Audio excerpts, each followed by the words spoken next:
What Really Happened with your host, Mike Rivero. You're listening to the Republic Broadcasting Network, where you'll find out what the Fukushima's going on. And aloha, America. Welcome to our show today. It is Tuesday, December 6, 2016. Tomorrow is Pearl Harbor Day, and the commemorations are already ramping up here on the island of Oahu. And we got a lot of stuff to talk about today here. The phone lines are open, 800-313-9443. Mike is in our control room, ready to answer the phone, put you on the air. And let's just get right into the news here. Donald Trump is already indicating that he's going to be keeping his promise about cutting wasteful government spending. And apparently he has notified the Boeing company that when he takes office, he is going to be canceling the order for new Air Force One aircraft. And his concern was the contract is already looking at $4 billion. That's the bid from Boeing to build 2 new Air Force One aircraft. Now, in theory, the new Air Force One is going to be built around the Boeing 747-8, which is the follow-on to the 747-400. And the vanilla passenger aircraft itself actually goes for about $400 million.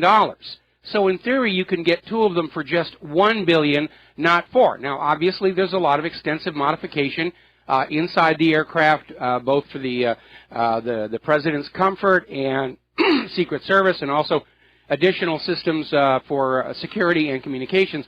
But $4 billion does seem like an awful lot, and it does look like a far cry from the old Lockheed Constellations that Truman used to use to get around on. And Boeing stock, unfortunately, took a hit with that announcement. But I'm in agreement here. That's overpriced. That's way, way overpriced. Now then, one of the electors down in Florida is out there saying that they're getting 4,000 harassing emails from Hillary supporters every single day demanding that he go against the will of the Florida voters and vote for Hillary Clinton. And it's like they're not even trying to hide the fact that Hillary is trying to basically hijack the election, overturn the election, and steal the White House. And everybody's still out there trying to say, oh, Trump is bad, Trump is evil. Apparently Madonna went on this show just screaming about how traumatized she was about Trump's victory, how she hasn't had a good night's sleep since the election, and how women betrayed us. And she's not even talking about Trump or politics. It's all about Madonna and how she feels and how she suffered. See her pain. Look what you voters have done to poor Madonna. And looking at all this nonsense, I find myself in agreement with Mark Wahlberg and, for once, Gene Simmons, that these self-centered celebrities screaming about how bad they feel about how America voted, like we should care, should just shut up. I mean, it is ridiculous. Now, Jill Stein is still pursuing her recount in Wisconsin. And, hang on. We seem to have a sound problem here. There we go. Sorry about that. Old equipment. Jill Stein is still pushing for recounts in Wisconsin, Michigan, and Pennsylvania, and she is still citing as her excuse, Russians hacked the elections, even though in one of the states they use punch cards and optical scanners that are not connected to the internet, and it can't be hacked. But she's still pushing on this thing. And here's a little something to put this all in perspective. Jill Stein's recount, which will not change Jill Stein's outcome in this election, is costing more money than it would cost to replace Flint, Michigan's water system completely so they had safe drinking water. So you can see where the priorities are in what's going on with all of this caterwauling. So getting on to this thing, this whole recount situation may be about to backflash horrifically on Hillary Clinton because with the hand recount, they are encountering massive evidence of election fraud. And over in Detroit, basically they're looking at the ballots and they're looking at the polling books from the precincts where people signed in to vote, and they're not getting a matchup. There should be just as many ballots in that box as there are signatures in that polling book. They're not lining up. And so they're saying there can't be a recount. Under Michigan law, a precinct can't be recounted if the poll book and ballot box numbers don't match.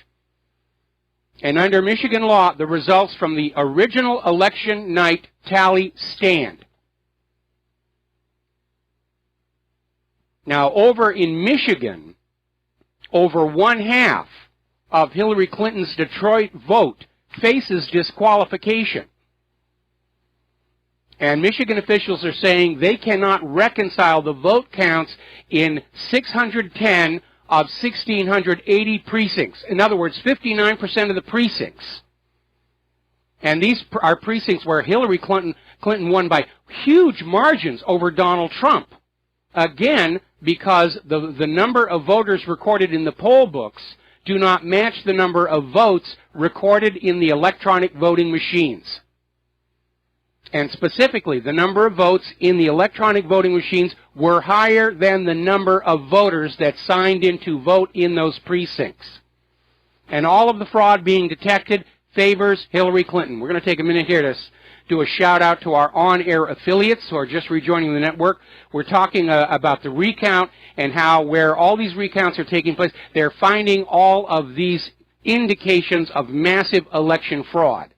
Now, over in Milwaukee, the Board of Elections is withholding the absentee ballots from the official recount. And so far, Hillary is losing more votes during the hand recount. She's down 34,000 votes. And apparently what they're finding are these glaring anomalies. One ward where Hillary won by a margin of 242-1 over Donald Trump on the basis of absentee ballots, and 6 other wards where Hillary won by margins higher than 100-1. See, what they do is they'll look at the ward maps, and there should be an overall correlation.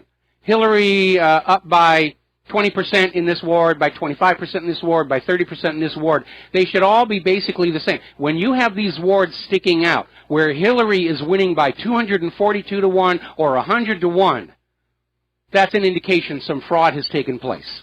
You don't see that in a perfectly honest, normal election. And as a result, they're taking these wards with these extreme advantages to Hillary, and they're revising them downward to be in line with the margins of neighboring wards and with the county-wide overall, the averages overall. They're basically finding all this massive election fraud. And we knew when Jill Stein launched this recount, there was a real danger that they were going to find all this election fraud. Hillary may just come on out and say, yeah, I committed election fraud in those states, therefore they can't participate in the Electoral College. What are you going to do about it? I'm about to be the president, so you can't do a thing to me. Now, Jill Stein's lawyers have mounted an effort to kick, or rather to block certain judges from the Michigan Supreme Court from ruling on the recount case. And as much as I hate to admit it, she does have a legitimate point. Some of these judges are on the list of possible Supreme Court picks by Donald Trump, and that represents a conflict of interest. But they're already out there trying to tailor the court so it's going to go Jill Stein's way. Now, Jill Stein is doing all of this for Hillary Clinton, and she's got to be feeling a little bit abused right now because of an article that came out in The Independent over in Great Britain, which is now blaming Jill Stein for Hillary Clinton's loss, saying that Jill Stein's Green Party sucked votes away from Hillary Clinton, and that Jill Stein handed the Republican candidate the presidency. Really? I thought it was the Russian hackers. No, now it's Jill Stein. And I imagine that Jill's got to be a little bit irked that she's now being blamed for Hillary's loss, as if Benghazi and the private email server and possible espionage, corruption, pay for play had absolutely nothing to do with Hillary's defeat in this recent election. That all doesn't really matter. It's all Russia's fault. It's all Jill Stein's fault. It's the women betrayed us. I mean, it really is ridiculous. Now, Donald Trump, using his own media venues, his Twitter account, his YouTube channel, he doesn't trust the corporate media, and he's wise not to do it. The corporate media has clearly adopted an adversarial position. He's not going to play nice with them. They're going to go after him. Trump has just announced that Masayoshi Son, CEO of SoftBank, has just pledged to invest $50 billion in U.S. industry, creating 50,000 new jobs. He's already out there keeping that promise to bring the jobs back, to revive American manufacturing. I think that's a really good sign for the future. Joe Biden has just announced that he plans to run for president in 2020. And I would be very careful about getting into small aircraft, Joe, because Hillary wants that nomination in 2020, if she doesn't steal the White House now. And remember what happened to John F. Kennedy Jr. when he declared for the Senate seat that Hillary coveted. Now, Judicial Watch has petitioned the court over the email case for the videos of the depositions of Hillary and all of her staff. They were deposed on video. The court sealed the videos so you can't see their facial expressions and provided transcripts. Well, Judicial Watch is saying it's time for the videos to be made available so that people can watch the faces of these people while they testify and judge for themselves how truthful they may or may not have been. Interestingly enough, the Bernie Sanders camp is now threatening a lawsuit against Project Veritas over a video that revealed violation of campaign finance law by the Bernie Sanders campaign. And apparently the violation was Bernie Sanders funded members of the Australian Labor Party to deface and or destroy campaign materials and signs of Sanders' opponents on both sides of the political aisle. So that's where a lot of this lawn sign destroying was coming from. It was a bought and paid for operation. All right, let's grab ourselves a phone call. Steve in California, aloha. Welcome to the show. What's on your mind? Well, John Stadmer was talking about this yesterday, the fake news stories, which I've always associated with the mainstream media. Much of that was fake news, conjured up, and propaganda. I thought about how can this all stop, but basically it's the old saying, it's always about the money, so that would mean that the corporations that, spend their advertising dollars with these networks were to pull their money from these networks, because their reputation's on the line now, too. They've been backing the wrong horse, and they've been backing fake news. So if they pull their money for advertising dollars from these networks, they will definitely crumble. They definitely will. Most of these TV news networks in the corporate media are actually losing money hand over fist, but they're being underwritten and subsidized by their parent corporations and owners to go on basically trying to control what Americans are thinking, and everybody got the ice bucket challenge on the election, that the corporate media can't do that anymore. Now, for the corporate media itself, despite all of these faux repentant editorials about we will try and be better in the future, the fact is they're trapped by their business model. They make the huge amounts of money they make for lying to the American people and being very convincing about it. If they stop that, if they start telling the truth, the people writing those checks to prop them up, they're going to put the checkbooks away. And they're all going to have to learn to live without those multi-million-dollar paychecks. So they can't change their business model. All they can do is keep on doing what they do, lie to the American people, and launch smear attacks against the independent media, which is out here doing the job the corporate media pretends to do, which is acting as a watchdog on government abuse. Yeah. Well, correct me if I'm wrong. Isn't it 6% now? Believe that they tell the truth. Only 6%. The last poll I saw, only 6% of Americans trust the corporate media to be truthful, and that's an abysmal number. Yeah, I wonder what the numbers were prior. I mean, are Americans just getting smart now and wiser to corporate media? I mean, they came out blatantly and said we are here to try to get Hillary Clinton into office. That was right there in your face. Then we have George Soros showing how much control he has with his money and what he wants accomplished. Mm-hmm. I mean, do you think the Americans finally just kind of caught up with that and wised up with that, or did it just, what else happened? I think it's a continuation of a process that's been going on for quite a long time, and I think the watershed moment was when everybody realized that no, Iraq had not had weapons of mass destruction. It wasn't a simple mistake. They got lied to, and trust in the media, trust in the government has been declining ever since, and I think this display they put on during this election year really just accelerated an already ongoing process of disenfranchisement, decay, loss of trust, loss of faith. As Trump's spokesperson points out, the biggest fake news story of this year was Trump cannot possibly win the White House. And who was putting out that fake news? The corporate media. Yeah, those poll numbers were amazing. You know, I just saw today, I don't know if I emailed you this, but now the numbers are changing again of saying now 2.5 million voters as far as a popular vote for Hillary. And first it was 1.6, 1.4, 1.7. Now it's 2.5. That number keeps continually changes. Well, you have to ask, why is it continually changing? Except for these 3 states, all the numbers are actually finally in. What they're trying to do is convince you that Hillary is so popular that we should just overturn the Constitution and throw out our existing system of government and anoint Hillary Empress the First. The problem with that is, of course, the popular vote numbers aren't changing, except in those 3 states. And so far in those 3 states, for the most part, Hillary is losing votes as all this fraud is starting to surface. And what they're ultimately trying to do is they can't get around the reports from votefraud.org and truethevote.org that at least 3 million non-citizens did vote in this election. So they're trying to slowly creep Hillary's popular vote advantage above that number. So they can say, well, all right, even if you subtract out the illegal immigrant voters, and we certainly did not encourage them to vote for Hillary Clinton, Hillary still won the popular vote.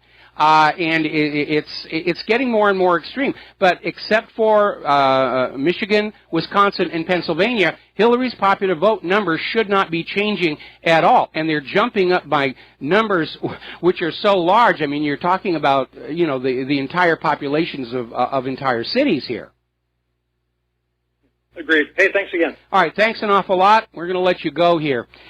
Now, then, Judicial Watch announced today it got records from the U.S. Secret Service about the first family's travel expenses, which you all cover. And the first family's Hawaiian vacation, Christmas vacation, last year basically cost $4,823,000. Now, my understanding is the rules of the White House are the taxpayers pay for anything connected with official business. If you are the first family, you're the president, when you are not entertaining diplomats, lobbyists, heads of state, you're just home with the family, and you're eating a meal, you actually have to pay for that yourself. A lot of presidents have not been happy about that, but that's the way the rules work. The taxpayers are only supposed to be paying for official business. Well, Obama's been out here to Hawaii for their Christmas vacation 8 times because they came out before he took office, and we're going to have the 9th one end of this month. That's not official business. And yes, I understand he's got to have Secret Service protection and everything, but does he really need to bring along Air Force One as opposed to one of the smaller transports that are in that particular Air Force wing? But so far, over his 8 years in office, Obama's family travel expenses, not related to official business, total $85 million. And as I said, we've got one more to go end of the month here, which added to the light rail construction and all the last-minute holiday shopping. The traffic is going to be a nightmare on this island, and I'm not looking forward to that. I'm going to stay on my side of the island. Obama stays on his side of the island, and I will be very, very happy. All right, we're going to take a quick break for commercials, and we'll be right back. And aloha, America. Welcome back to our show here. And I'm watching Obama. He's making a speech down at MacDill Air Force Base. Basically comes under the heading of trying to polish up his legacy.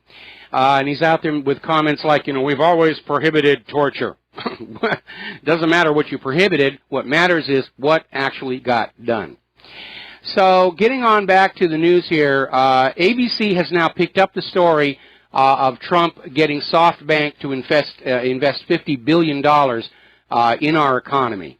And the corporate media, they're going to have a stroke over this. How are they going to demonize this? How are they going to turn this around to say, oh, Donald Trump, he, look at the terrible thing he's done. Doesn't look terrible for those of us who are out of work, does it?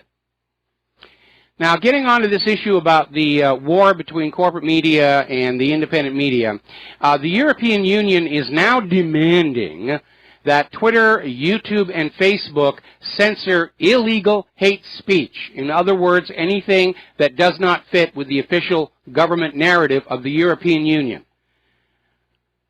Hate speech has been redefined so broadly that it can be applied just about anywhere. We all know it's nonsense. When you're criticizing the actions of somebody's government, that's not hate, that's criticism. But it's hate, and hate allows us to, violate our laws on freedom of speech here. We are seeing another trend emerging in the corporate media. Normally when you go to their websites and they have a story, they'll have a comment section.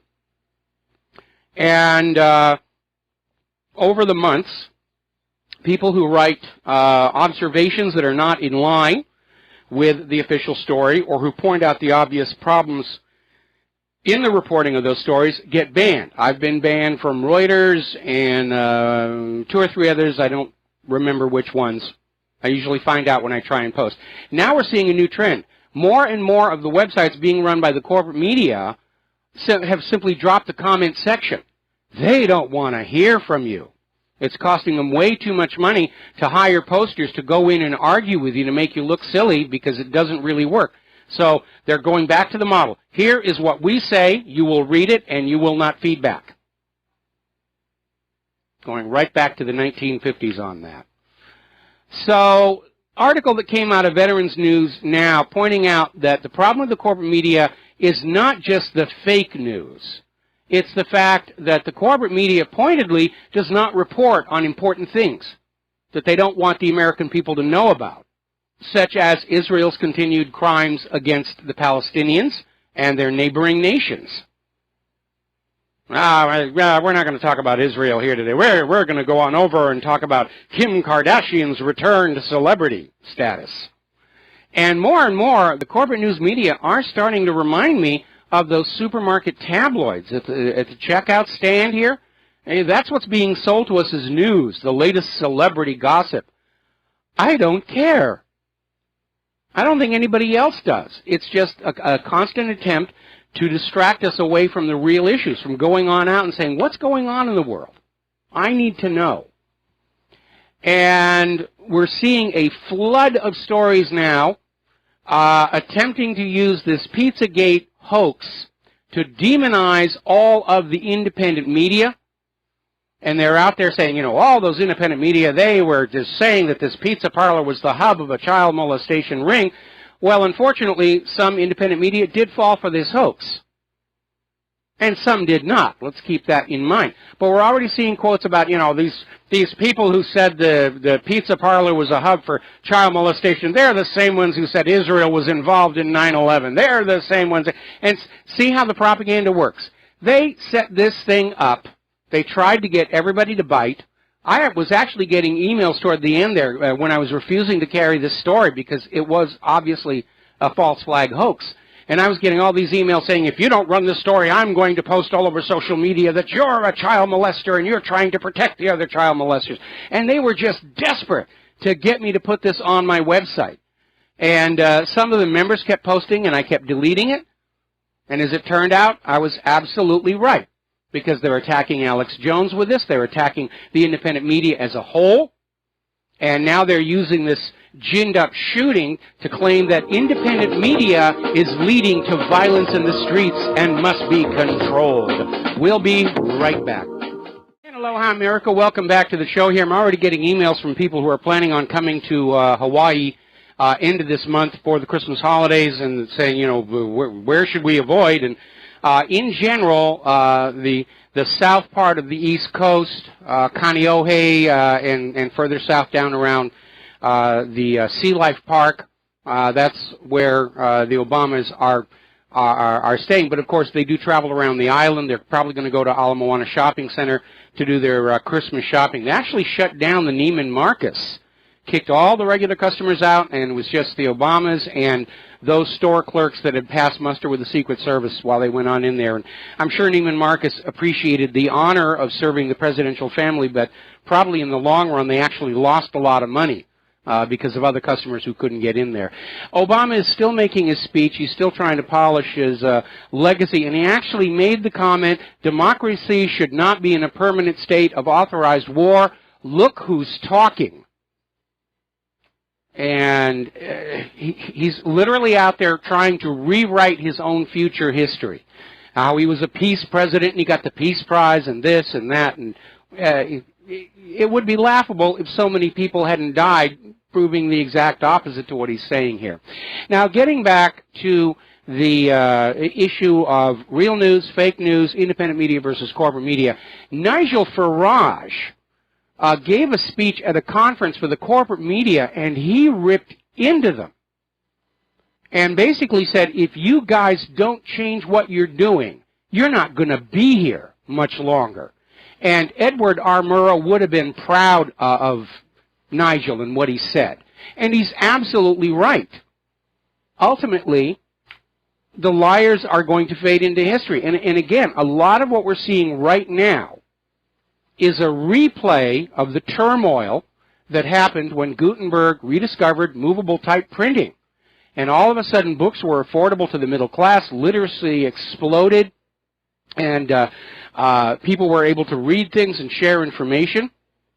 And the rulers of Europe were in a panic. The clergy were in a panic. Every church had made alterations to their own Bible to suit whatever their particular point of view was, and none of them lined up. And all of a sudden, people were saying, wait a minute, how can this be the true Word of God if you're saying one thing in this building and something else in the other building? Do you know, speaking of the war on truth, the gentleman who did the first English language translation of the Bible was actually burnt at the stake for it, along with all of his Bibles? That's how panicked the establishment was back then, and we're seeing a repeat now. What we're seeing right now is the digital age version of the Nazi book burning. Das ist der Fake News! Das ist der Fake News! Getting some gasoline. Now, story out of Veterans News Now, a call to develop alternative social media and search engine platform competitors that aren't evil. And now is the time to be making that push out there. And as a matter of fact, it's already underway. The Yandex search engine is very capable. It's not being censored. It's not being filtered to suit the American point of view. New social media platforms like Scene Life, Gab, Diaspora, they're all coming online. We just put up an ad for a new one called the Liberty Caucus, which is an uncensored forum where you can share ideas. There's going to be an explosion of these alternatives to Facebook and Google. And they're going to start losing their audience, and they're going to lose money, they're going to lose advertisers. It's already happening. We were reporting yesterday how Google's founder's Facebook, his fortunes are already in decline. And as I said yesterday, what people need to do is complaining to the corporate media won't do anything. They can't change their business model of lying for big bucks. But you can start going to the website of the people who advertise on the corporate media and just say, I'm boycotting your products from now on because you're sponsoring a propaganda outlet. That message will be heard loud and clear. Now, the Washington Post is still standing firm. They're refusing to retract that McCarthy-esque smear of the independent media, saying we're all in cahoots with the Russians. We're all Russian agents. I love Paul Craig Roberts. He came on out and he said, I'm busted. Yep, you got me. I'm a Russian agent. Very much tongue-in-cheek. And sometimes humor is the best way to deal with this. Yeah, and not take it seriously. I mean, the independent media, we've been under attack by this group or that group all along. Southern Poverty Law Center went after me a while back. Now it's the Washington Post. I think we should almost feel proud that we are seen as such a threat to CNBC, Washington Post, the New York Times, and so forth. They're really afraid of us. We should take pride in that. Now, there are a lot of concerns being raised over House Resolution 6393, and concerns that it could actually result in independent media being thrown in prison for criticizing the government. And they're basically saying we're in this age of absolutes. Remember when George Bush, when he was out there saying we don't need the Fourth Amendment, said either you're with us or you're with the terrorists? And now we have the Washington Post basically saying either you're with us or you're with the Russians. So there's a concern that H.R. 6393 could result in some of us in the independent media going to prison merely for speaking out against government corruption. And this article that is expressing this concern over it before it's news mentions the Trading with the Enemies Act. Well, there's a little bit of a wrinkle there. First of all, the Trading with the Enemies Act involves actual commerce. Now, in the run-up to World War II, some of the big Wall Street banks were financing Adolf Hitler's rise in Nazi Germany. And these were the same bankers that tried to organize the coup against President Roosevelt. And Roosevelt couldn't do anything about it until there was a formal declaration of war against Germany, and only then did the Trading with the Enemies Act come into play. Now, so far, the U.S. has not formally declared war against Russia, so that's not going to be a factor. But there's going to be harassment. All of our servers are under attack. The corporate media is trying to smear us as Russian stooges. And it's a reminder that the people who are in control of the corporate media are really a bunch of Cold War fossils, where they're out there still believing that if they shout commies and Russians, Americans will wet themselves and salute the flag in fear. But there's a little bit of a problem. The current younger generation of America grew up without that constant brainwashing in the public schools to demonize Russia and the Soviet Union. And I remember very clearly when I was in public school, you know, the non-stop propaganda about how evil communism was and how evil communists were and how they were going to do all these terrible things to us, none of which, of course, ever really happened. And so this linking of the independent media to the Russians is not getting traction with the younger crowd. And I suspect probably not with the older crowd who, like me, realizes that all the red-baiting McCarthy stuff going on was really U.S. government propaganda all along. Because when I finally got to meet some Soviet citizens at a SIGGRAPH, they were very nice people. I got snowed in once at the Frankfurt airport with an Aeroflot crew, and except for one guy who was a real jerk, they were all great people. I was talking with the pilot, and he spoke excellent English, which is kind of the international aviation language. And his son wanted to be a cosmonaut. And by lucky coincidence, I still had a bunch of my old NASA pins that I had on the outside of my travel case, polished my ego, and I just gave him, said, here, give this to your kid. And we just connected over that next generation. They're just like us. Kennedy said it. We all walk the same earth. We all breathe the same air. We all cherish our children's future. The ones who are out there saying Russia is an existential threat, they're the ones who are lying to you. That's the fake news. And I'll tell you why. We're already hearing from the Pentagon that they need a new generation of weapons to fight the Russian threat. Russia is an existential threat to the United States. They're coming to kill us all and take over our country. Considering the condition our country is in, I don't think Russia's going to be that stupid. Why would they bother to be taking on another basket case? There's really nothing here that is to their advantage. But more importantly, my parents' generation footed a $5 trillion bill, and that was back when $1 trillion was really a lot of money, to build America's nuclear deterrent. Now, you can't have it both ways. We have all those nuclear ballistic missile submarines, all those Minuteman silos, all the bombers, all the nuclear-tipped cruise missiles. Now, either it's a deterrent and nobody's going to attack us, or it was all another military-industrial complex fraud, and we are all owed refunds with accumulated interest and adjustments for inflation. Russia is not an existential threat to the United States of America because of our nuclear arsenal. If we're only interested in protecting ourselves against a Russian invasion, all we need is that nuclear arsenal. We don't need to be sending weapons up to Russia's border, which is a giveaway right there who the real aggressor is. Now, getting into the war zones here a little bit more, the battle for Aleppo is intensifying. The Syrian army has freed several more districts in the east of the city, and the CIA-backed rebels are now in a bit of a bind, because they're all realizing that as of January 20th of next year, the supply of clandestine weapons and ammunition and other supplies is going to dry up. And they're evaluating their options. Now, in this particular article, which is in the Washington Post, they're trying to spin it that the moderate rebels will be forced to merge with the really extreme ISIS and Al-Qaeda if we don't keep supporting their operation in Syria. You know, which is nonsense. Everybody who's in Syria is there at the behest of the United States of America, and we know ISIS and Al-Qaeda are being supported by the U.S. along with the moderate rebels. So I have another option for those Syrian fighters.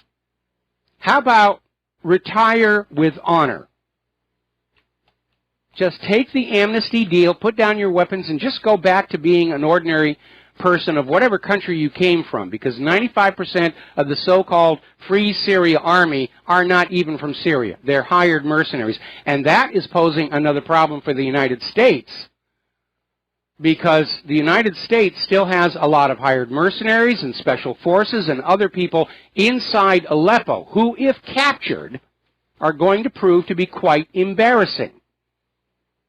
And so one of the issues the U.S. is trying to do when they talk about another humanitarian pause is they're trying to basically find a way to get their operatives out before they're captured and exposed for the world to see. And they are getting really, really desperate. Apparently, the European Union, which can't afford to feed its own people, let alone the refugees, is now offering Assad a huge chunk of money to break off a piece of Syria for Al-Qaeda and ISIS to have. The new agenda is they can't conquer Syria. They're going to balkanize it. They're going to break it up. The United Nations is out there talking about we need a safe zone inside Syria, you know, for ISIS and Al-Qaeda, where they can mash their Play-Doh and cry and moan that things didn't go their way. But that's apparently the new strategy, is to call for the breaking up of Syria. And they'll let Assad have Damascus, and all the oil-rich areas will be under control of people who will be under control of U.S. oil corporations. Meanwhile, our Secretary of Defense is insisting that even after this current war with the Kurds and ISIS is over, the U.S. military must remain in Iraq to make sure those conquered people remember they are a conquered people and do what the U.S. tells them to do. Perpetual war. Exactly what Obama just got done saying no democracy should tolerate. Now, apparently, there's a Ukrainian member of parliament who has basically decided he's had enough, and he's split. And he's out there blowing the whistle on a lot of what Poroshenko is doing. And he's basically outed Poroshenko is taking the financial aid that the West is pouring on in, IMF money, which is supposed to be there to help retire debts, pay off the gas bill to the Russians, take care of the people who are in serious, serious hurt because of this U.S. botched coup d'etat. And he's spending it on war. And apparently there's a lot of massive bribery going on. And he didn't want to go along with it, at which point Poroshenko tried to frame him with bribery, which is why he has now left the country. Now, down in Israel, we are now finding out that women in Gaza who have serious medical problems cannot find medical treatment inside Gaza. They have to travel to Israel proper or somewhere else, for which they need the permission of the Israeli government, which apparently is routinely denied. And there are now estimates from the local health ministry in Gaza. There are now several hundred women with breast cancer in Gaza who are being forbidden to leave Gaza to seek medical care by Israel. And that's another form of collective punishment and inhumanity. Now, Netanyahu, of course, is struggling against new corruption charges, and somebody set up a golden statue of him in Rabin Square. And it was very hastily made. It's not a solid, real statue, but it went on up there, Netanyahu, the man of gold, we should all... And apparently an Israeli man just decided this was too much and knocked it over. We got the video on the front page of WhatReallyHappened.com.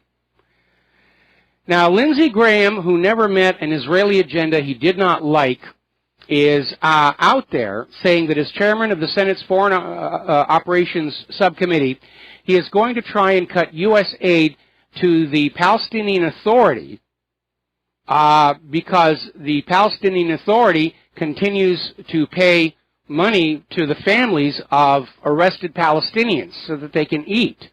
And he's also targeting Egypt, because Egypt, like Russia, is now starting to kick out U.S. non-governmental organizations. We'll be right back. And aloha, America. Welcome back to our show, and I'm going to skip on back to this recount stuff because the stories are breaking fast and furious. Is that a trademark violation of the U.S. federal government, fast and furious? Anyway, as you know, over the weekend, Jill Stein dropped her petition for a recount in Pennsylvania because Pennsylvania required the posting of $1 million bond against the costs of the actual recount, and Jill Stein wants to hang on to as much of that money her sponsors have given her. So she dropped the state petition and then went to federal court trying to force Pennsylvania to conduct a recount at the taxpayer expense. Well, Michigan is now going to head that possibility off there. There's a bill that has already been approved by the House committee. It's about ready to head to the state legislature, House Bill 6097, and it stipulates candidates more than 5% of the vote behind the winner will have to pay the entire actual cost of a statewide recount, and they're making it retroactive to the beginning of 2016. Now, Stein's lawyers could argue it violates the ex post facto ruling in the Constitution. But it's already out of committee and heading for the floor. And that basically means that this Michigan recount is not going to be paid for by the Michigan taxpayers. It has to be paid by Jill Stein and her supporters. And again, talking about the corporate media literally declaring war on President-elect Donald Trump. And this thing I'm going to share with you, this is not coming from some supermarket tabloid. This is Time Magazine. And Time Magazine's Mark Weston has come on out there saying that the 65 million Americans who voted for Hillary Clinton should not pay any more taxes to the federal government until, quote, democracy is restored. In other words, make Hillary the president or we're not going to file our tax forms this year.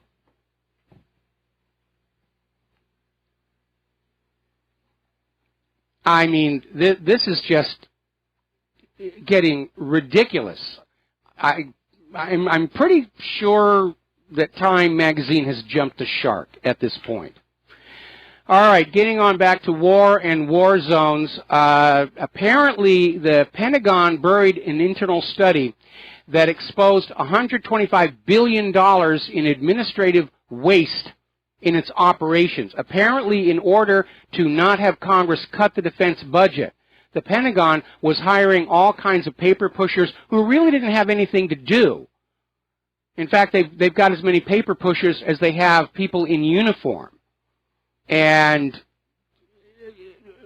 the Pentagon isn't the only one who does this. I saw this when I was back at NASA. When we were hitting to the end of the fiscal year, there was pressure. Use up the money. Use up the money. Use up our, whatever. Otherwise, they'll give us less next year. So it's part of that institutional pressure. But $125 billion in wasted spending, that's a lot of money. And again, look what that money could do for the civic water supply in Flint, Michigan, as one example.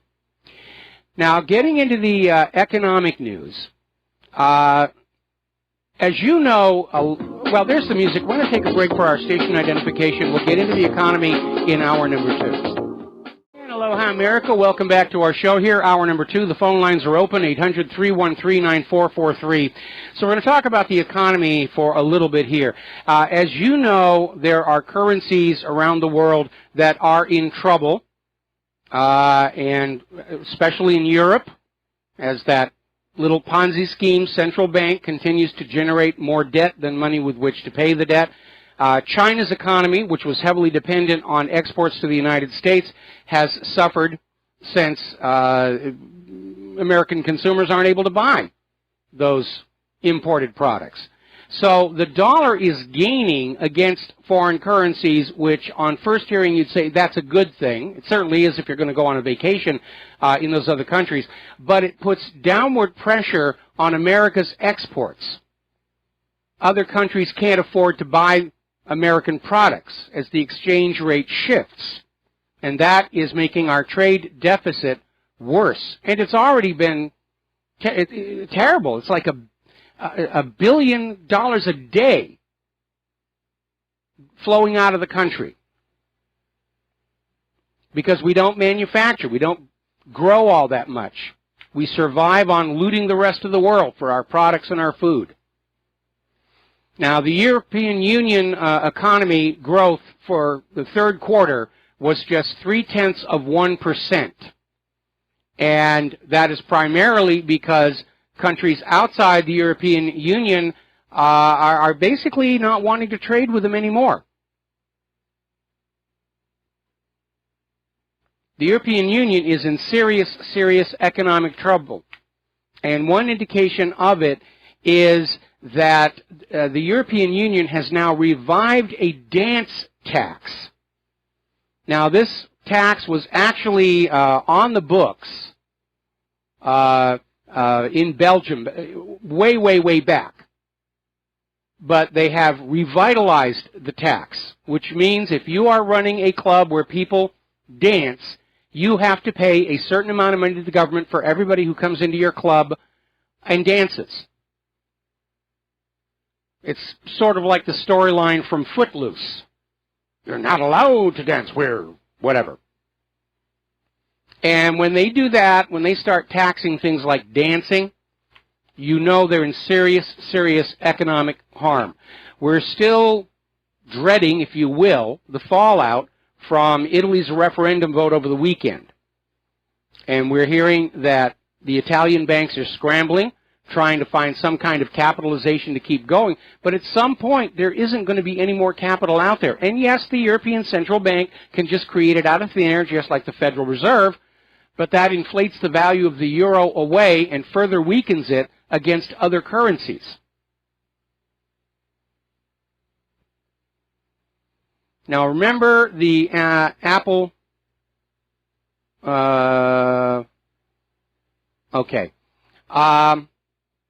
remember the Apple Watch? You know, cute little gizmo, very overpriced. And when it first came out, I said, I don't think this is going to be a good seller. In a healthy economy where people have money for the latest fashion trends, yeah. In an economy where people are watching their pennies and buying for necessity rather than fashion, it wasn't going to work because it was just basically a smaller version of your smartphone on your wrist. And it really didn't give you anything over what you already had. And apparently Apple Watch sales have gone off the edge of a cliff. They sold 1 million units in the third quarter of this year, almost 3 million units fewer than the same quarter last year. And so it's really starting to fade. I imagine before too much longer you're going to find really good deals for the Apple Watch out there on eBay. But again, I already have all of that functionality on my smartphone. Why do I need it on my wrist? What I have on my wrist works just fine. Very accurate. Got an altimeter. All kinds of cool stuff. If I need something on the smartphone, I take the smartphone out. All right, let's grab another phone call here. Glenn in California, aloha. Welcome to the show. What's on your mind? Aloha, Michael. It's good to talk to you. There is something that can be done about the mainstream media. It has put itself in a mess that it's finding a hard way out of. But if it were to start taking honest advertisers the same way RBN does, people selling honest products, not taking the giant checks from Monsanto, they may be able to save their credibility and actually become the fourth estate of the government that they were intended to be. What do you think about that? Would you run that by me one more time? I was distracted. Okay. If the mainstream media were to start following the models of things like RBN and other successful truth-based media and start taking their advertising dollars from companies that were actually honest, that were selling good products rather than criminals like Monsanto being sold out, taking million-dollar paychecks, etc., and just start over as the fourth estate that they were supposed to be, as the Constitution set okay, them up. I understand what you're saying here now. They could redeem themselves. Well, they could, but they won't because they're trapped by their own greed. What's going to happen is the corporate media is going to fail, and we're the new fourth estate out here in the independent media. And they're trying to point fingers at us and say, it's all the fault of those blogs and social media and everything. No, it isn't, because none of us would be doing what we're doing if the corporate media had been telling us the truth all along. I didn't sit down one day and say, someday I'm going to be a truth activist and a blogger and a talk radio host for virtually no money and, constant death threats and all the rest of that stuff. It was never an ambition of mine. My ambitions went in completely different directions, which were taken away from me.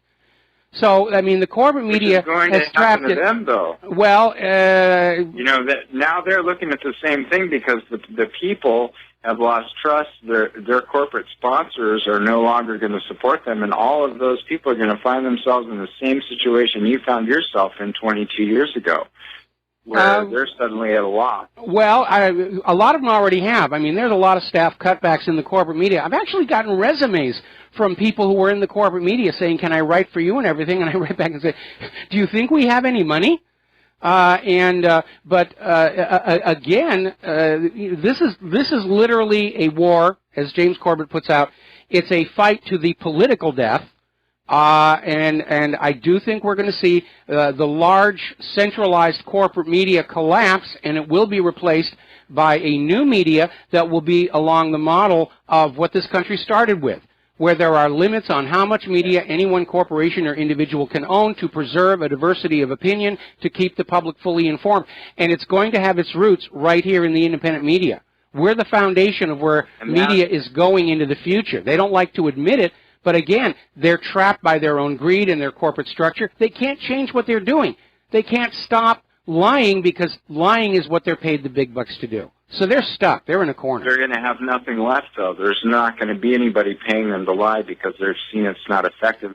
And exactly what you said, we're going to see the fourth estate start through the independent media, and they're going to be following you, and they're going to be asking, they're sending you resumes because people will advertise where people are listening. Yes. And there will be a big change. If Donald Trump is bringing in all of these new investors that you're talking about, and he's just he hasn't even started. He hasn't set his foot in the office yet, and he's already starting new businesses. Where are these new businesses going to get their advertising? It's going to be through the media that people are listening to.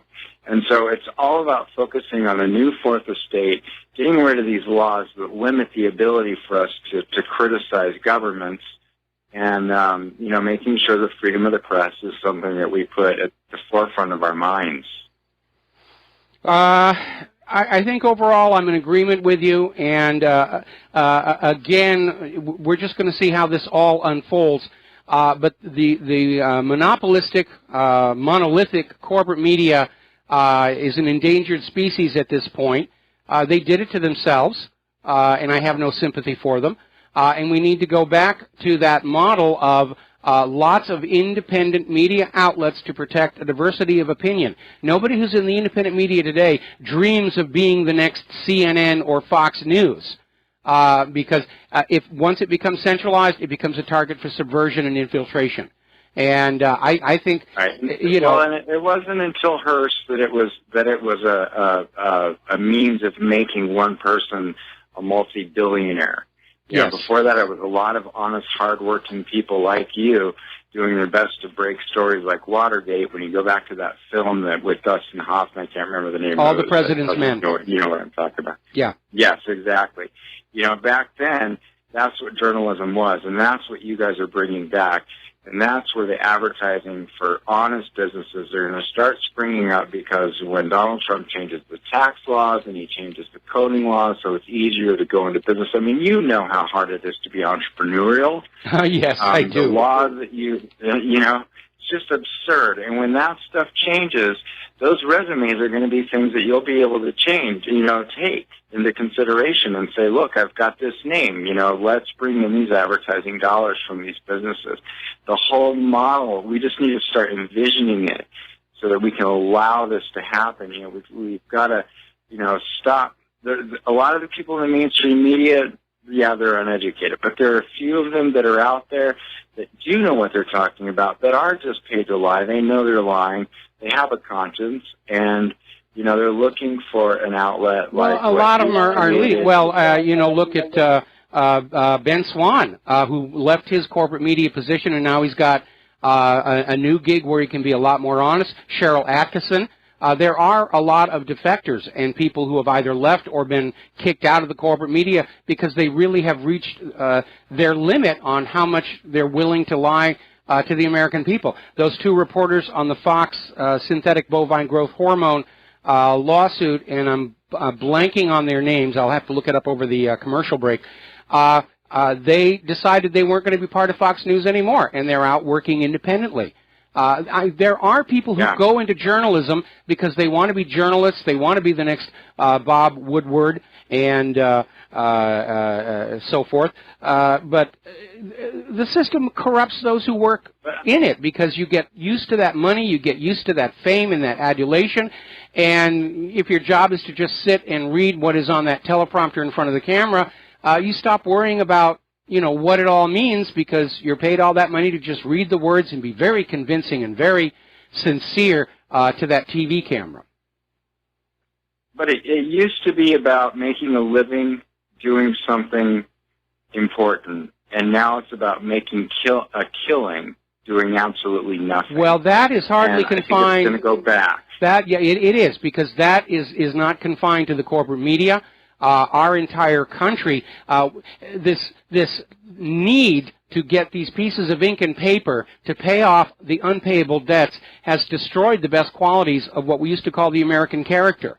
And I don't have a problem with people who want to make money, but there does have to be a balance. And I do think that we need, as part of the revival of American manufacturing, we need to start recognizing that actually making things does take skills and talent.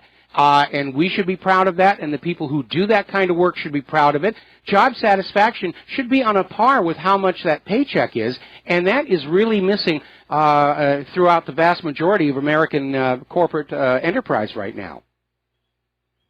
That's a very quotable quote, what you just said. Thank about you. Job satisfaction and the paycheck.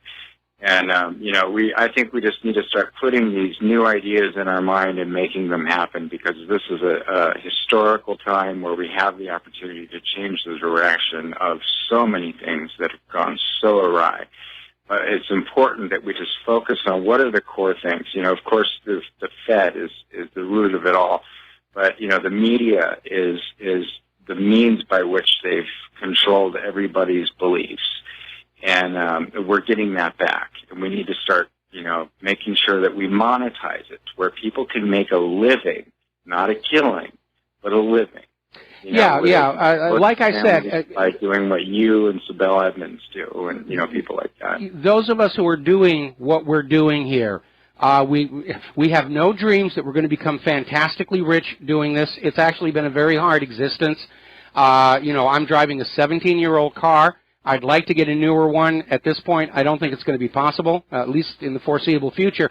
But after January 20th, if in fact Donald Trump succeeds in hanging onto the White House from Hillary and her machinations, I do think we're going to start seeing a swing where the audiences are going to come to the independent media, the advertisers are going to come to the independent media, and we're not going to get rich, but hopefully we're going to be a little bit more comfortable. We can pay off all of our backlog of bills and so forth.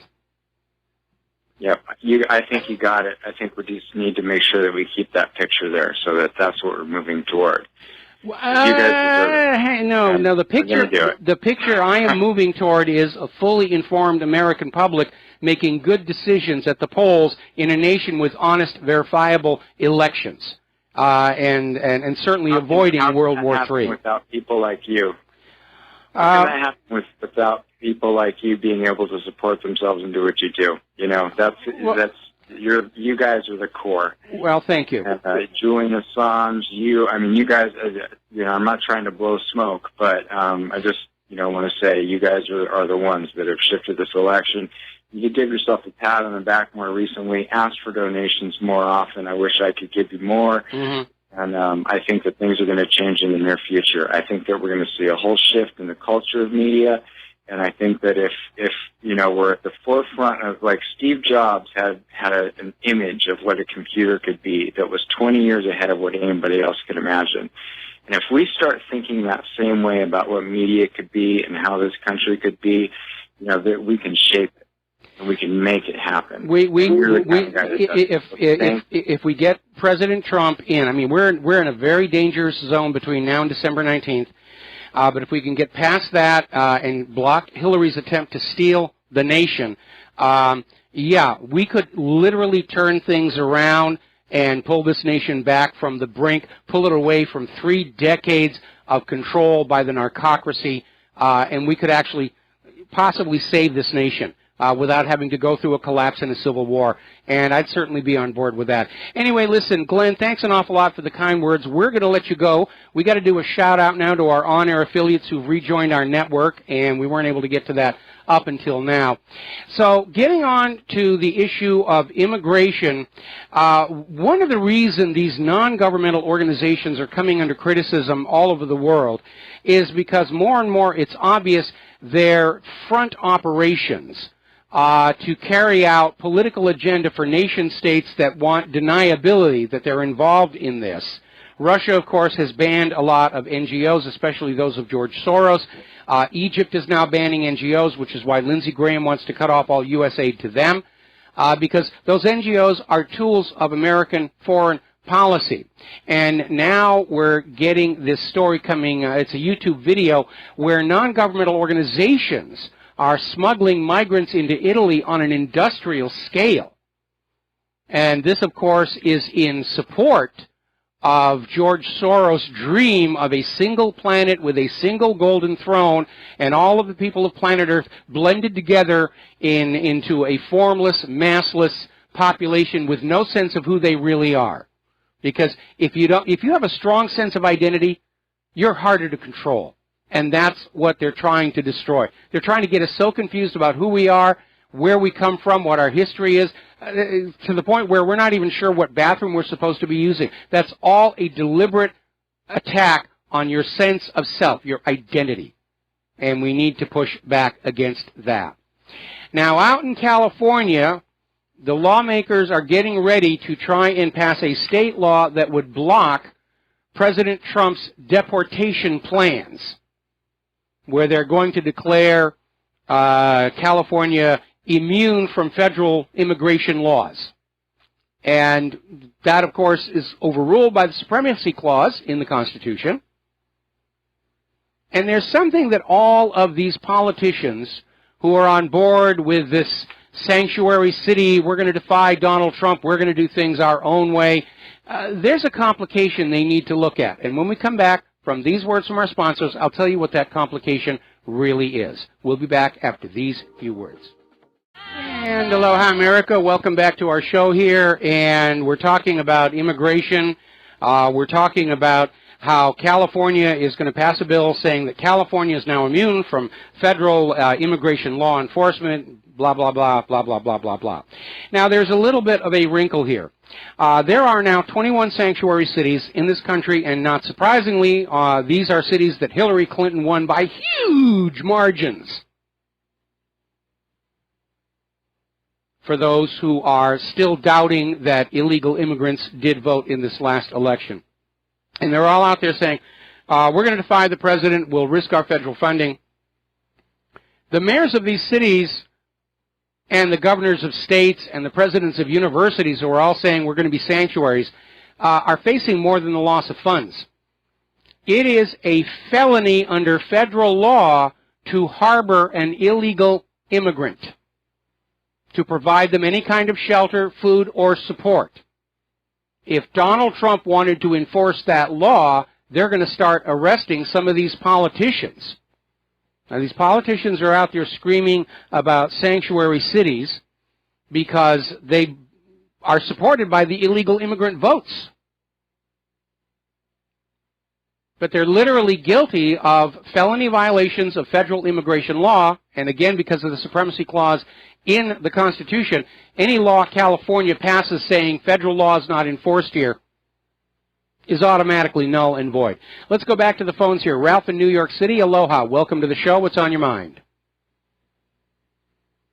Ralph, are you there? I am not hearing Ralph. Okay, all right. Well, then we're going to move forward with our stories. Over in Germany, Angela Merkel is going to try and run for another term in office, even though her poll numbers are very, very low. She's probably figuring that if she gets twice as many election riggers as Hillary Clinton, she'll be in. But she's aware that her immigration refugee policy has become a major, major problem. Now, she doesn't want to close those open doors. So what she's done, amazingly enough, is she's called for a ban on the wearing of the burqa in public. So that even though the refugees are still there and causing all kinds of mayhem, the German people won't see them in the population because they won't be wearing the burqas. That's Merkel's thinking. So she's solved the migrant crisis in terms of her own political career. Certainly not for Germany and the German people, but that's how politicians will think. Now, over in Great Britain, activists are holding rallies outside the British Parliament. Okay, hang on a second. Is Ralph there? Hi, Mike. Oh, okay, there you are. Yeah, okay, we had a temporary glitch in our phone system here. Technical things. That mutant hamster fell asleep in the wheel, and that was our problem. So what's on your mind? Mike, you know, Donald Trump today is saying that he's not interested in renewing the contract for Air Force One and renewing Marine One, and these budgets, it said it will cost $4 billion for the government to have new planes for the president, and Donald Trump is rejecting it. What's your opinion on this one? Well, I think he's right. I mean, the base aircraft that they're using, the 747-8, only goes for $400 million. You can get two of them for less than $1 billion, and so Trump is right in asking, how is Boeing getting an additional $3 billion on this deal? And yes, we understand the presidential jet has a lot of internal cabin modifications, a very comfortable office for the president, a nice place for the press corps and so forth, and it has to have modifications for safety, security, and communications for the president. But still, it's a hard way to get from two aircraft for less than $1 billion to a final bid of $4 billion, and I think Trump was right to say this needs a rethink. Right, because Ross Perot did that back in '92 when he was running for the presidency. He said we have to get rid of all these perks, Air Force One, get rid of Marine One, get rid of all these, big perks in government. Let's start riding local planes like all these regular people do. Well, I think for members of Congress, that's okay. I'll tell you what, Ralph, I'm going to hold you through the commercial break, and we're going to come right back to this, all right? We'll be right back. And aloha, America. Welcome back to the show. We're talking with Ralph in New York City about Donald Trump's plan to cancel the next generation of Air Force One. Now, I think for most members of Congress, travel by commercial air is definitely the way to go. They're not really at much risk from their fellow passengers. I would agree that for the president and vice president, they need their own transportation. I don't think it needs to be that grandiose. If you look at, there are other aircraft that are going to be just as safe, just as long range. The president doesn't need to carry around the press corps with him. And basically, presidents have pushed for ever larger and grander Air Force Ones because it is a symbol of America's wealth and power in the world. But I think more and more people around the world are seeing it as a statement of ego and bragging because America is not seen as a great nation anymore.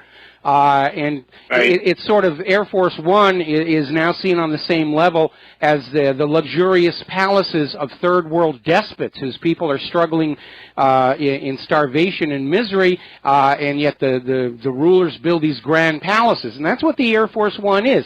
It's a flying grand palace of the ruler to try and impress other people with. And it really is too big. You don't need an entire 747-8, the world's longest passenger jet, and the largest one manufactured in the U.S., to lug one guy around with his support staff. And I really do think it's overboard. And I'm in agreement with Donald Trump. Something a little bit more modest. Vladimir Putin flies around in a converted commercial airliner that is much smaller, and it seems to work for him just fine. Wow. So you mean tell me for future presidents, it's going to be a lot less. This is what Trump is trying to change for future presidents. Yeah, I think it is now. A future president can come on in and say, you know, I want an Airbus A380 as my new presidential jet, and I would not be surprised if Hillary steals the White House. She might say that. I want the biggest aircraft in the world, you know, a flying, you know, palace.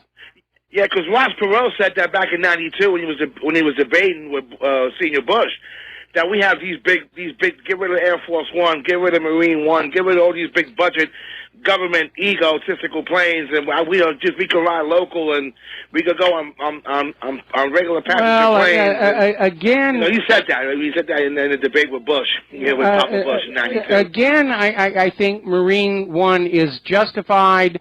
Does it need to be so luxurious? No. But again, common sense, you know, especially given our modern politics, I do think a helicopter to get from the White House to Andrews Air Force Base is justified. One that big, I don't know. Having three constantly flying, well, that depends on the degree of threat that's being perceived at the time. Right. But I think it can be done much more cost effectively.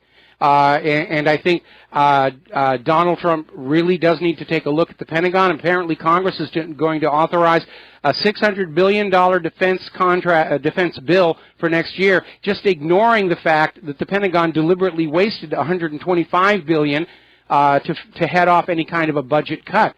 I mean, I've seen the waste within the military-industrial complex firsthand, and you would just be staggered at what goes on over there. Wow. Amazing. Oh, all right, Mike. Thank you very much for that question. Thank you. All right, thank you very much. We're going to switch over to Kyle in Pennsylvania. Aloha, Kyle. Welcome to the show. What's going on? Hey, Mike. What I think we should do is start something where we pressure Jill Stein to donate any of the money that's left over from the recap to charity. Good luck on that one. If this bill in Michigan does pass, though, Jill Stein is going to be seriously in the red following the Michigan recount. I mean, it's just completely unconscionable to me that somebody like her, I mean, that she's just showed her backside as what she truly is to everybody. The finances of this are staggering to me, that she's going to take all this donated money and essentially walk millions of dollars and just walk with it. I think that especially, I mean, I think it's something that Trump supporters should definitely get behind. She should not be able to profit from desecrating our electoral system. Well, I think her petition should have been thrown out of court because she can't claim aggrievement because no amount of recount is going to change the fact that she came in as low as she did in those states. It's a frivolous lawsuit. She lacks standing. The only person who had standing to ask for a recount was Hillary herself, but Hillary didn't want to make the public spectacle. She wanted Jill to take the point on that, so Hillary could say, I really don't have much of anything to do with this. I'm not being the sore loser here. You know, it's all Jill Stein's doing, but we all know what's really going on. Well, suppose by some miracle that Hillary Clinton were to scheme her way into the White House. What sort of legitimacy do you think that the population would have for her? She would have, I mean, nobody would get behind any of her program. I won't say nobody. A large majority of Americans would just see her as a fake president who weaseled her way into the White House. It would be, her news would be cut off from the beginning. I don't know why you would want the White House in this manner anyway. Well, I have to tell you, in all honesty, given that our economy is heading into a major collapse anyway, regardless of who's in that Oval Office, I have to question the sanity of both Donald Trump and Hillary Clinton for wanting that job. But I know Donald Trump has been thinking about this for a good part of his life, and this was his opportunity because at any other election, he would have been seen as a joke. Donald Trump had an opportunity that was created by these decades of Bush and Clinton rule that wrecked the nation. And it was time for a reactionary populist president, and Donald Trump stepped on in there. And now the job is his. And he's going to have to deal with it, and he's going to have a really hard time with that economy. He's got an adversarial corporate media, an obstructionist Congress. This is not going to be an easy job for him. And, but it's the job that he absolutely wanted. Well, now, don't quote me on this, I'm not 100% sure, but I think I remember seeing a story from Trump back in 2008 during the financial collapse where he said that the way to fix it is nationalize the Fed, write off the debt that we have with them, and basically take between $1 trillion and $1.5 trillion of stimulus with no interest in it, and put it towards public work projects, high-speed rail, bridges, et cetera, et cetera. He's absolutely right. He's absolutely right. And you know, when one of the biggest mistakes that Woodrow Wilson made in the creation of the Federal Reserve was he didn't put in a clause like Canada's central bank has of providing interest-free loans for national infrastructure development. And, of course, Canada's government does not avail themselves of that anymore. They borrow from private banks at interest and stick the Canadians with the interest payments. But, yeah, that would be, I mean, that's how North Dakota runs their state bank, which is owned by the state. It provides interest-free loans for infrastructure development within the state. And that's a really good system to have. Unfortunately, of course, as history has shown, presidents who go up against those private central bankers, bad things will happen to them. And I'm sure Donald Trump is well aware of that, and he's going to be wearing his Kevlar Armani. But, yeah, getting rid of private central banking would solve 99% of the world's economic problems. I think that the one benefit that we be able to get from this collapse with Trump as president is we'll be able to, you know, focus our attention on the legitimate causes of all these economic disasters for once, and not have guys like Henry Paulson and Geithner trying to deflect it, saying, you know, it's the American people's problem for borrowing money. Yeah, but don't forget they're backed up by the corporate media. That's a big part of the corporate media's job, is to tell you that the Federal Reserve is really wonderful, and that if you're suffering hardship and you've lost your job and your home and your business, it's really all your own fault. And the independent media, of course, is taking an honest, hard look at the realities behind private central banking, how it is a Ponzi scheme, and how it always ultimately drives the population into poverty, to keep them debt slaves, and to basically take the real tangible wealth of a nation, the real estate, the homes, the factories, and put it in the pockets of the bankers so they can rent it to future generations. It's like the Matrix, the movie Matrix, where they say, you know, Zion has been created and destroyed 15 times. The economy has been built up and busted 15 times, and it's not until you get somebody in there, Trump, Neo, whoever, that can break the cycle and can bring some sort of legitimate change. And the first step to bringing that change is going to be to, you know, you can't solve the problem until you know what the problem is and where it's coming from. Exactly. So my solace is that hopefully in this collapse, we'll get a nice speech from Trump coming out saying, this is because of the central banking system, this is because of this, this is because of that. You know, he's on this. Yeah, we need to go back to the banking system that we had when we founded this country. And that boom-bust cycle, have you ever noticed that whether it's booming or busting, Wall Street makes a profit off of it? It's like a giant heartbeat that pumps the real wealth of the nation away from the people and to the bankers. And so it's deliberate. It's actually part of the process.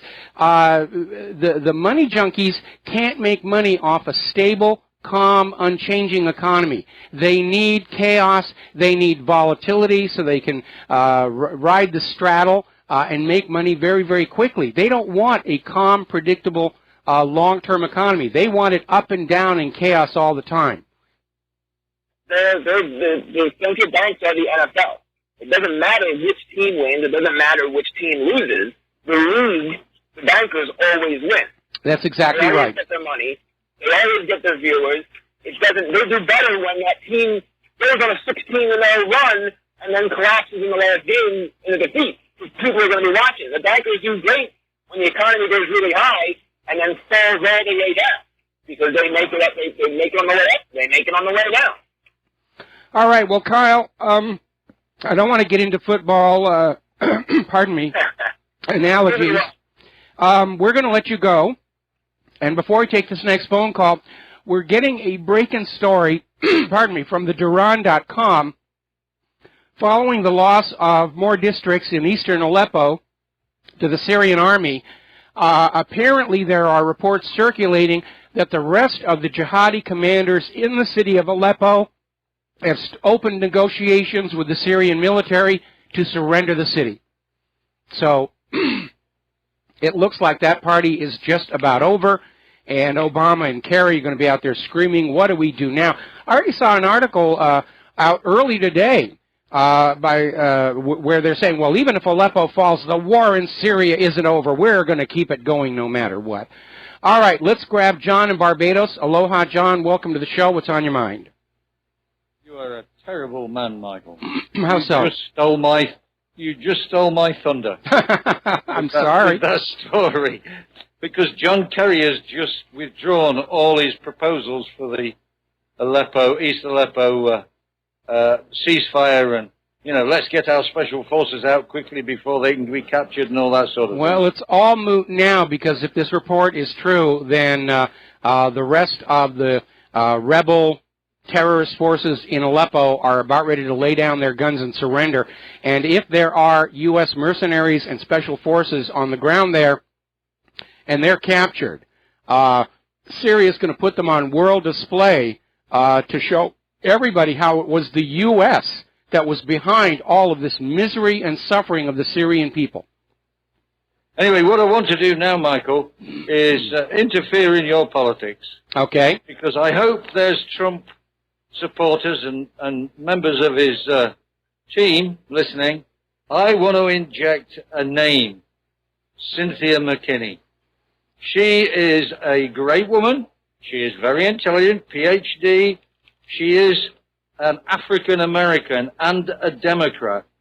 That will solve a lot of the problems with race, with the cross the aisle, with the corporate media nonsense about his bigotry and racism. This will slay it. And Cynthia McKinney, if she did a good job in the state, maybe in 8 years' time, having had such an experience, she could run for president and knock Hillary into a cocked hat. Well, I'm a big fan of Cynthia McKinney ever since she outed the fact that the U.S. Was painting the cluster munitions on bombs dropped in Afghanistan to look like the emergency food packets that were being sent on in. It was a really dirty trick because people, especially children who were hungry, would see those yellow and black containers on the ground, think it was a food ration, pick it up, and lose a hand. And, of course, she's been very critical of Israel, which is why she was driven out of Congress. I think well, she criticized Israel in relation to the attacks of 9/11. She was if you like, not a full-on truther, but she was heading that way. She was, and I've had her on the show a couple of times. I'd love to see her in some place in Trump's administration. I don't think he's going to consider her as Secretary of State. I'd also like to see Ron Paul somehow get brought on in somewhere around the economy. And again, for Secretary of State, I am still thinking that Tulsi Gabbard would be an absolutely wonderful person to have as our Secretary of State, and I'm going to go on saying that. And as for this war in Syria now, if this is true that Aleppo has fallen back into the arms of the Assad government, then it looks like this balkanization will be over, because they can now concentrate on other areas once the terrorists have actually surrendered. And it will release an enormous number of Syrian Arab army personnel to go eastwards. Well, what may actually happen is, because the U.S. can't back off this agenda of conquering all these resource-rich areas and shackling them to the dollar, we might see Obama and Kerry just come on out and say, okay, yes, you're right, we've been behind the efforts to oust Assad all along, and just order a full-on attack, and that'll bring us into war with Russia. I don't know when there's... Even these people have to be fearful of these huge... No, they're going to stick Donald Trump with it. Just like they're sticking with the crashing economy. They're going to start this war with Russia, and then they're going to retire to wherever they're going to retire to. Oh, it'll be a great laugh. We gave Donald Trump World War III. Thank you for the phone call, John. Got to take a break for commercials, and we'll be right back. Aloha, America. Welcome back to the show. And before we go back to the phones here, a couple of stories coming on. First of all, I want to go back to that Pentagon admitting it wasted $125 billion just filling up offices with bodies so Congress wouldn't cut their budget. That waste, that Pentagon's admitted waste, is twice Russia's entire military budget. Russia spends 1/8 the amount the U.S. does on weapons of war, and yet we're being told by the corporate media that Russia represents an existential threat to the United States.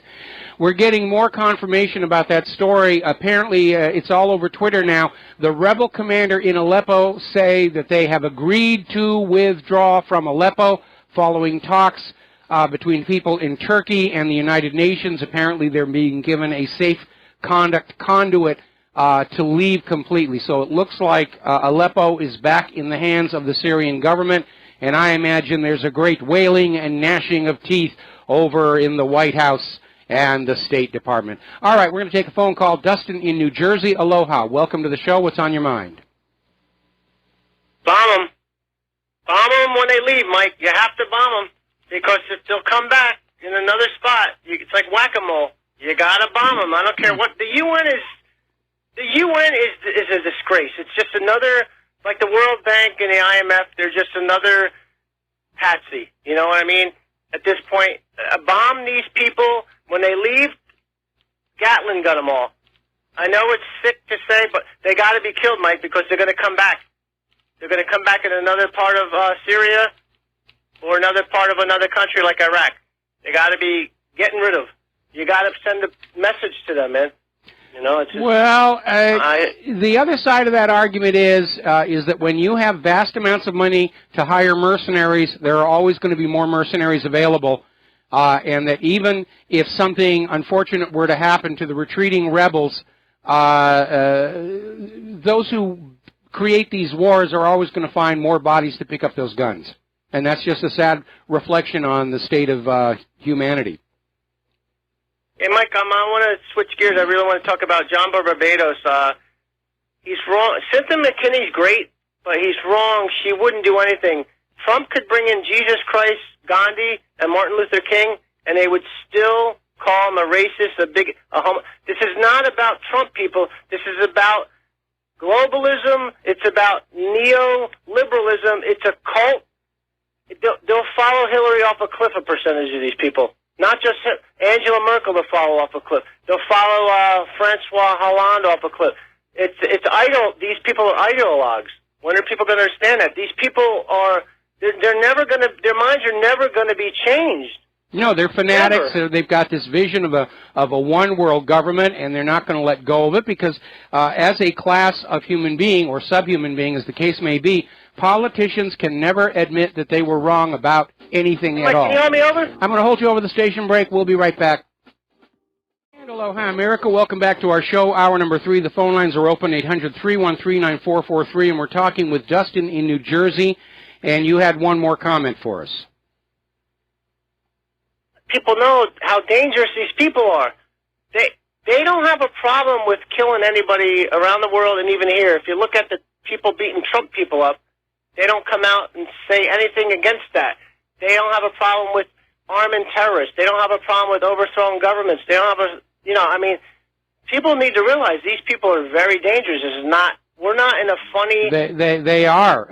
History. And I don't care what they call themselves. We're seeing basically a repeat of the same mechanisms that brought Adolf Hitler and the Nazis to power in Germany. Rigged elections, brown shirt attacks on the opponents, assassinations, and they are. Part of the problem is this belief that they are above the law. Part of the problem is that they are true believers. They're convinced they serve a higher, more noble purpose, and this justifies them violating the law, the Constitution, and so forth, and basically shaking off the limitations imposed on them by the Constitution and the Bill of Rights. It's okay for us to do this. We serve a higher, more noble purpose. And if anybody don't believe that, just go on YouTube or do any research on the brown shirts, and you'll see what they're capable of, because, it's time to wake up, people. We saw Hillary's people do Black Lives Matter attacking the Trump rallies and everything. That was all brown shirt tactics. All they were missing were the uniform shirts. Yep. All right. Thanks a lot, Mike. All right. Thanks an awful lot. We're going to switch over to Glenn in Philadelphia. Aloha. Welcome to the show. What's on your mind? Hello, Mike. Well, I thank Dustin for the segue in terms of what these people are capable of. I don't like some of the stuff that I'm hearing in the news these days. Now, apparently, the U.S. has deployed 2 of the Marine-type aircraft carriers. I believe it's the Wasp and the Whidbey. Yes. Over to that region. Now, those carriers don't have catapults. They don't launch the air superiority fighters. They use things like Harrier jump jets. And helicopters. Helicopters. Yeah. And they deploy landing craft. Those are designed to carry troops and land troops in large numbers. So, presumably, they have a pretty good complement of Marines or soldiers on them. They're not going to keep them on those ships forever, if that's what they intend. I wouldn't put it past them that if losing Aleppo, they might, and I'm hearing these stories about tactical nuke being missing here, nuclear materials being missing from Iran, I wouldn't put it past these people to do a false flag attack nuke decapitation strike on Damascus and then try to land an invasion force. Well, they might do the false flag somewhere else and say, see, it proves Assad had weapons of mass destruction, horror of horrors. But you're right. The U.S. has the assets in position where they could just do a decapitation strike into Damascus, take out Assad and say, well, it's over and done with. It's easier to get forgiveness than permission. And, that's that, on to Iran. Yeah, because that's what those carriers are designed to do. They open up and the landing craft float out and they go out and establish a beachhead. So I actually got to tour one of those once, and yeah, it's basically an invasion force in a single box, they have these huge internal bays where they have I think 6 or 8 of these landing craft that are already preloaded with tanks and guns and everything. It's an instant war kit is what it is. And up on that flight deck, as you mentioned, helicopters, attack helicopters, Ospreys, and Harriers and to basically go on in and project power across somebody else's coastline. Yeah, and they're not going to keep those floating out there for 4 or 5 months doing nothing, because they usually have a pretty good troop complement on them. So that's a lot of. Well, I imagine the Russian fleet is keeping a close watch on them. Yeah, hopefully. Yeah, their carrier hasn't been doing too well. Carrier only carries like 16 planes, and they already lost a Sukhoi 29 and a Sukhoi 33. So that carrier doesn't compare to ours, and it's been having its troubles, unfortunately. Well, I don't know. If you stack it up against the Gerald R. Ford, it's doing very good. At least it's out at sea, able to carry out combat operations, and that's better than the Gerald R. Ford can do. But again, Russia only spends 1/8 as much money on their military as the U.S., and they're going to have to cut corners, and this is their only carrier. But if you actually were to go and look at the record, you'd be amazed how many aircraft are lost off of U.S. carriers for one reason and the other. It's almost like a disposable commodity. I mean, we look at something like a carrier jet, and it's, $30-40 million, and we think of it as a single precious item. But they do lose a lot of them. In fact, you can go to YouTube and find all these videos of bad landings on U.S. aircraft carriers. They'll come on in too low. They'll do what's called a ramp strike, or they'll miss the wire and go off the far end, and they haven't spun up the engine, and you'll see the pilots having to eject. The U.S. losses off of carriers, even in peacetime, are actually pretty significant. But, those taxpayers, they've got lots of money. They'll buy us a new airplane. Right. And if the Russians have mid-air refueling capability, they can bring in other planes to replace ones that have been lost. Oh, they do have mid-air refueling capability, and they also have those long-range bombers that can now stage out of Iran. The backfires and the new updated Bear, and those have got some really, really long legs. Plus, during this Syrian situation, Russia demonstrated they have long-range tactical missiles. They're not nuclear, they're conventional. I suppose they could be nuclear, that are able to hit their targets accurately from thousands of miles away. So I think, I hope that the White House isn't going to do something stupid, but you never really know, because Obama's in the last few days of his office, and he might just say, the heck with it. Let's start a war with Russia. I'm not the one who's going to have to deal with it. Okay, Glenn? Yeah, exactly. All right, Mike, take care. All right, thanks an awful lot. We're going to do a quick shout-out to our on-air affiliates who are rejoining our network right now. We're going to take one more phone call and get back to the news. Dorothy in Pennsylvania, aloha. Welcome to the show. What's on your mind? Aloha. It's more of a philosophical question, but at what age do you think teenagers, children, should become politically aware? Well, let me tell you the backstory. I had children.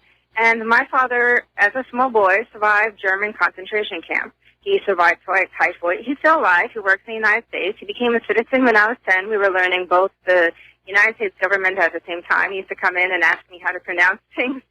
My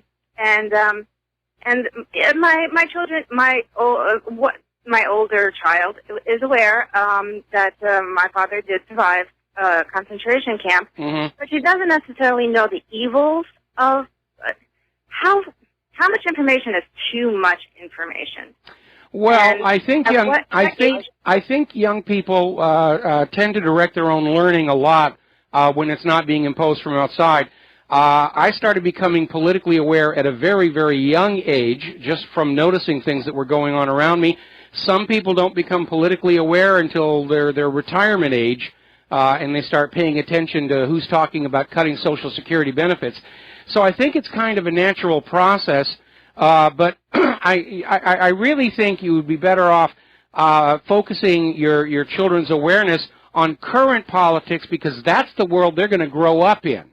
And this obsession with things that happened before we were all born, I think it's very unhealthy, because it is distracting us from evils that are happening today, evils that we can actually still do something about. We can't change whatever it is that happened back in the 1940s.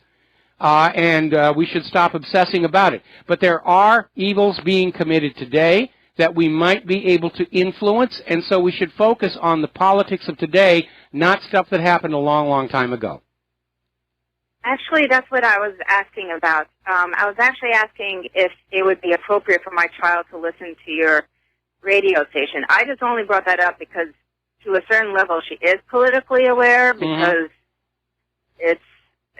well, how old is she again? It's hard not to. She's 13. 13. Well, she's obviously precocious. She doesn't know. She doesn't know any. She doesn't know any details of Constitution again. But it's just some. It's because of our heritage. So I don't want to say what country we're from. I don't want any backlash. I'm politically active against Common Core in my town, and unfortunately, I come from a small town. Good for you. Good for you. I mean, that's been a disaster. Well, I understand relating of family history, and we have a very long and well-documented family history that we share with the next generation.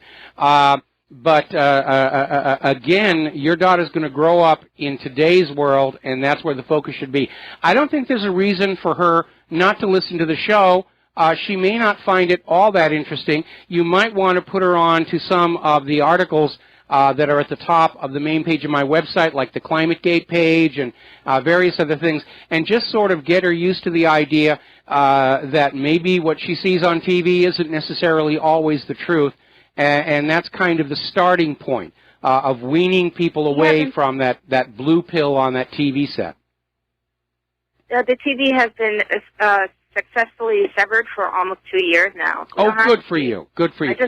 Well, I just saw how much crap was on there, and it just wasn't worth it. See, well, let your daughter take a look at the website and see if she's interested. And if she's interested, let her direct her own, follow her own curiosity. And if she's not interested, then don't make an issue of it. Don't push it. Okay?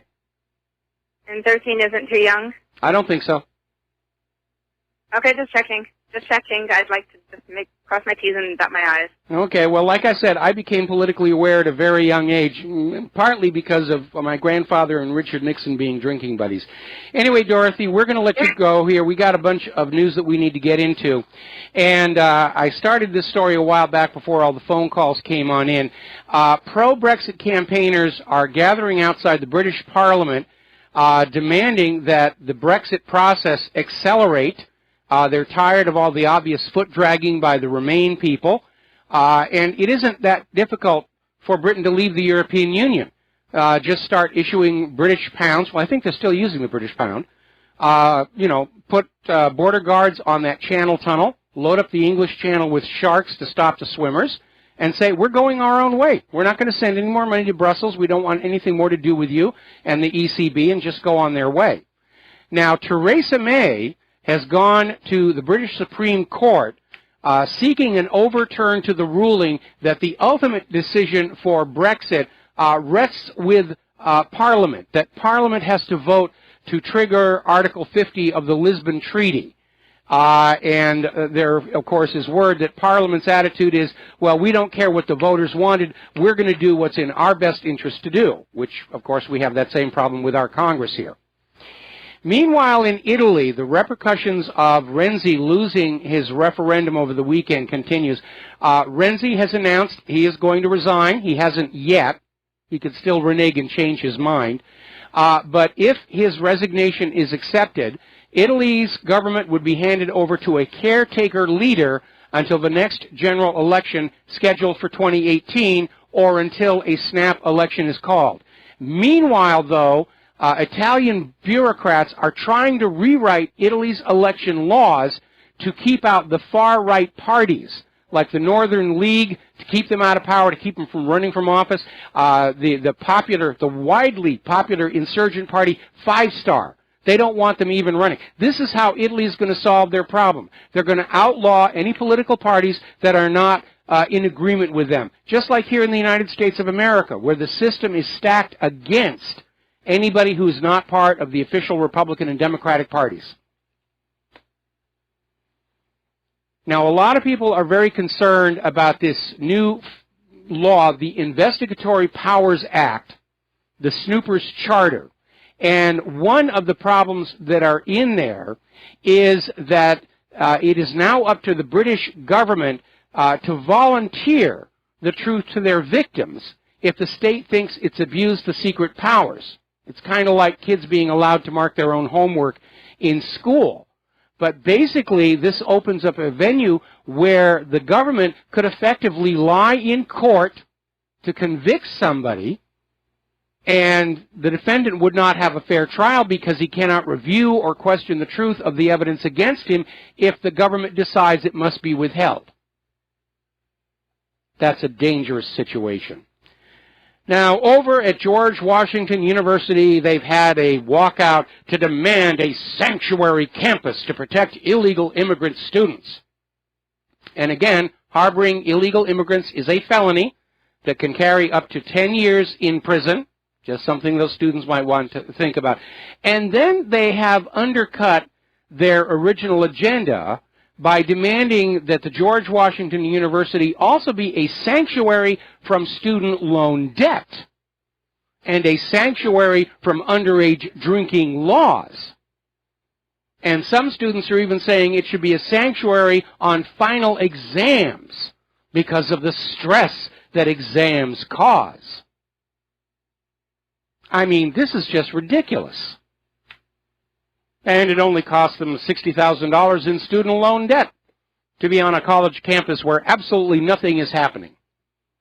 That will certainly challenge their cherished liberal buttercup snowflake pansy beliefs, as it were. And not too surprisingly, the academic performance of America's young people continues to decline. Thanks to universities that are rigidly enforcing the status quo and indoctrination into beliefs like human-caused global warming. And the latest math scores continue to decline for Americans.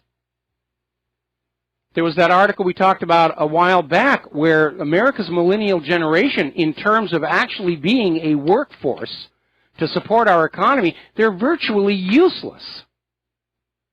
They're all graduating as art history majors. You actually can't get a job as an art history expert other than to be a college professor teaching art history to students. And you can see there's not going to be too many of those. We need to get our education back to reading, writing, mathematics, science, engineering, problem solving, being able to analyze and break down a problem and find your own solution. But of course, that's a very dangerous skill for Americans to have when they live under a government that lies to them constantly. We don't want those people thinking for themselves. We just want them believing. Remember, we were talking yesterday where this columnist over at Yahoo News is now saying public schools should be required to indoctrinate children to always trust the corporate TV news media and never trust anything they see on the internet, which is going to have the banned in Boston effect. Because, I mean, children are always being exhorted about the dangers of pornography or marijuana. Has it really had any effect? No, quite the opposite. It's actually gotten their curiosities up. I want to see what they're talking about. Now, getting into the worlds of computer and computer sciences, Sony apparently had some 80 models of their TV sets that connect to the internet. It's actually now a common feature. And it turned out that Sony had a secret back door in 80 of their models of internet-connected TVs. And because these smart TVs and other Internet of Things appliances are now becoming the hunting ground of various botnets for denial of service attacks, Sony has issued a firmware update that shuts down the secret back door so that their TV sets cannot be used as hubs to send out denial of service attacks. I think it was a very smart thing of them to do, because they really didn't need a backdoor into the TV itself if everything can be fixed with a firmware update. But it was probably one of those ideas that sounded really good. Well, we'll leave a backdoor in there just in case we have to get on in and change something. Can't you change it with a firmware update? Well, yeah, we can, but we should have a backdoor just in case. But those backdoors are how these Internet of Things appliances are being co-opted for cyber attacks. Now, as you know, it's the Christmas shopping season. Huzzah, huzzah, huzzah. I got to get out Tom Lehrer's Christmas Time Is Here song. And there is a new toy out called the My Friend Kayla doll. And it has a partner called the IQ Intelligent Robot. And these things should scare the heck out of parents. And when we come back from these commercials, I will tell you why. And aloha, America. Welcome back to the show here. And we're talking about two of the items that are now on sale for your Christmas pleasure. And that is the My Friend Kayla doll and the IQ Intelligent Robot. And the problem with these toys is the terms of service. You actually have to agree to a terms of service for a child's toy. And it allows them to record everything they hear and send that information back to Nuance Communications, which is a voice recognition software company that supplied the underlying technology behind the toys, but it also does work as a defense contractor. In other words, these dolls are spying on your kids for a defense contractor. And apparently consumer groups have already filed a complaint with the Federal Trade Commission over these items. And certainly they are not something I would ever consider for any of my children if I were lucky enough to have them, nor would I buy them for anybody else's kid. If the children want to talk to the parents. Don't talk to a doll that's working for a defense contractor. The doll's going to be in there brainwashing the kids. Oh, yes, human-caused global warming is real. The president is wonderful. Independent media is crud. You will go into your parents' bedroom while they're sleeping and take your daddy's wallet and send us the money. I mean, it's ridiculous. Are they trying to just get the kids used to the fact that they're being spied on all the time? Now, I'm presuming that these dolls are using the Wi-Fi in your home. And apparently the dolls can't do what they do, which is interactive conversations with the children without that Wi-Fi access. But again, this is ridiculous. My friend Carla and the IQ robot, absolute avoid. You shouldn't have any toy that's there that's spying on your kids, that's feeding them any kind of information or conversation not under the control of the parents. I mean, this is just ridiculous. Okay, now then. As you know, a lot of stuff heating up over the Dakota Access pipeline. The Army Corps of Engineers, apparently acting under orders from the Obama White House, have denied the easement permits for the pipeline to continue. The pipeline company has issued a statement basically saying, we don't care what the federal government says, we are going to continue building this pipeline. Tara Huska was out there saying the DAPL permit denial is a momentous occasion, but remain vigilant. He's absolutely right. And we have a video on the front page of WhatReallyHappened.com where the construction is still going on. Artie from the Lakota People's Law Project is on that. They're in intense blizzard conditions. You know, all that snow that the UK Independent insisted was a thing of the past back in 2000. They're having to deal with that on top of everything else. And the construction is still going on. Now, we posted an article to WhatReallyHappened.com that features a map of Standing Rock, that whole area. And this is the part of the story corporate media has not told you. The pipeline's original route missed the Indian lands, but it went past the town of Bismarck. Actually, it's a city, a mostly white community. And due to concerns the pipeline might contaminate the water supply for Bismarck, this mostly white community, the pipeline was rerouted onto the Sioux lands, where it only risks the Native Americans' water supply. And by the way, you need to remember, the Environmental Protection Agency rejected this pipeline project because of the risk that was going to happen to the water supply, because the water in that area flows to 4 additional other states. And the oil company just said, we don't care what the EPA says. Now they're saying we don't care what the federal government says. This is literally a declaration of war between corporations and the federal government. Gee, I wonder who's got the most guns in this. But what's going to happen is from this point forward, the security people working for the pipeline project are not seen as having a legal or moral authority. They're seen as on an equal footing with the protesters. Violence will now be met with violence. We'll be right back. And aloha, America. Welcome back to the show here. And getting on back to the Standing Rock protests and what's going on up there, there is a legitimate concern about the safety of these pipelines, and exacerbated by the fact that there has been another oil spill in North Dakota.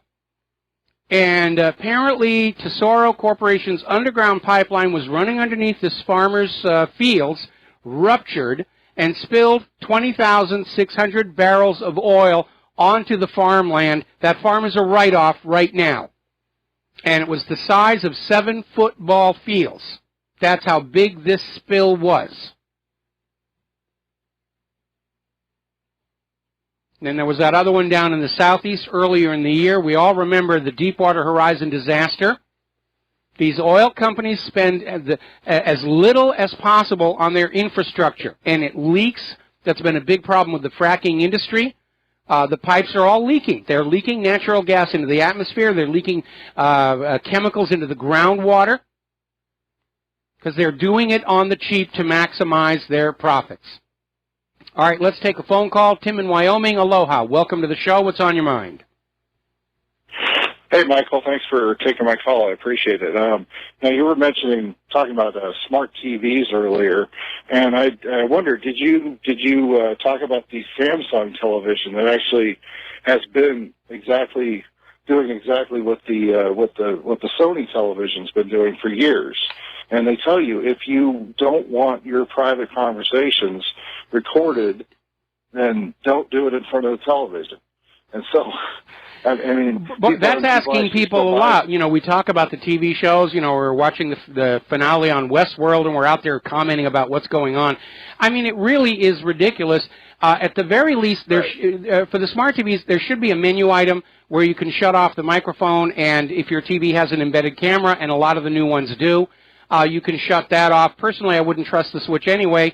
I'll just put a piece of tape over there. Not that my wife and I are doing anything indelicate in front of the TV set, but this invasion of our privacy by corporations and government has really reached a ridiculous degree. Right, yeah. That's something that there was a program. It was a voice I believe this is what it was about. It was a free voice recognition program, probably. And this is what I say probably because it was put out in different magazines, a whole bunch of different magazines. They had a card in there. You could actually use and it was a free service. You could get stock tips and not stock tips, but stock information and all kinds of things. I mean, it was like calling 411 basically, but not really. But it was essentially, I believe it was a voice recognition system because it would ask you to say things over and over again just to make sure that they got it right. And I thought, this was probably 15 years ago, at least. Well, so, that's what's called a limited context voice recognition system, and they're a very common part of telephone support. When you'll call on and they'll say, give us your phone number. That's a limited context. It's only there listening for things that sound like numbers or your account number and so forth and so on. What Nuance has developed, and by the way, they're the people behind the Dragon natural language processing system. That's a full context system where it will, understand all of the words that you might be saying and then do a scan for certain keywords. Now, the overt purpose for all of this is marketing. They want to find out if you're really enjoying the TV show. They want to find out if you're paying attention to the TV commercials and what you think about the products. But obviously, the potential for abuse by intrusive government agencies cannot be ignored in all of this. Right. Like you said, the Department of Defense actually linking into a child's doll or something like that. That's ridiculous. Well, it's a Department of Defense contractor, and again, it's the Nuance Corporation. And what the dolls are is they're dolls that your children can have conversations with. And the danger there is twofold. First of all, everything the child is saying is being sent to Nuance, and who knows what they're doing with it. And of course, they're going to be sending things back to your child outside the earshot and control of the parent, And it could be as benign as saying, well, you know, we're going to have the little friend, we're going to have the dog that goes with the talking thing, and you want to tell your parents, you know, to buy that. Or even in an election year, they could be saying, oh, I really like Hillary Clinton, and you should tell your parents how much you love Hillary Clinton. I mean, the potential for abuse is there. No way would I ever get that for any child I cared about. Right. Well, that's basically the same idea as my daughter is in middle school, or junior high, as I call it. That she, you know, people don't call it that anymore. They call it middle school. I say, well, did you come from the low school? You're going to the middle school, then the high school. What does that mean? I mean, that's what I say to them. But anyway, she's in junior high, and she has a laptop computer, which the school does not allow her to bring home, which is fine with me. Because I appreciate the fact that at least they're thinking along the lines of, well, maybe they're thinking these are expensive pieces of hardware, they don't want them walking away. But here in Wyoming, it's far less likely than a larger, you know, higher populated area.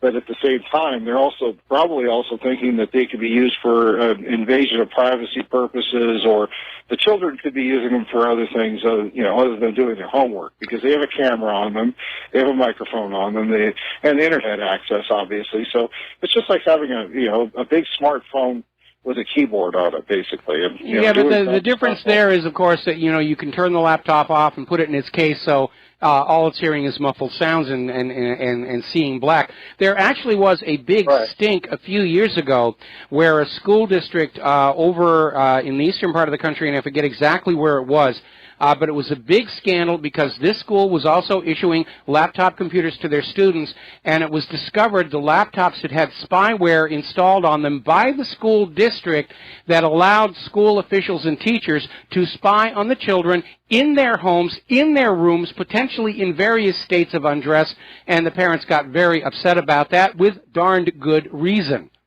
So, you know, your school district may be wishing to avoid that kind of a problem. But in the end, you know, I think it makes a lot of sense for kids to have the computers available to do their homework whenever they feel like doing it, but I guess more and more schools aren't even assigning homework anymore.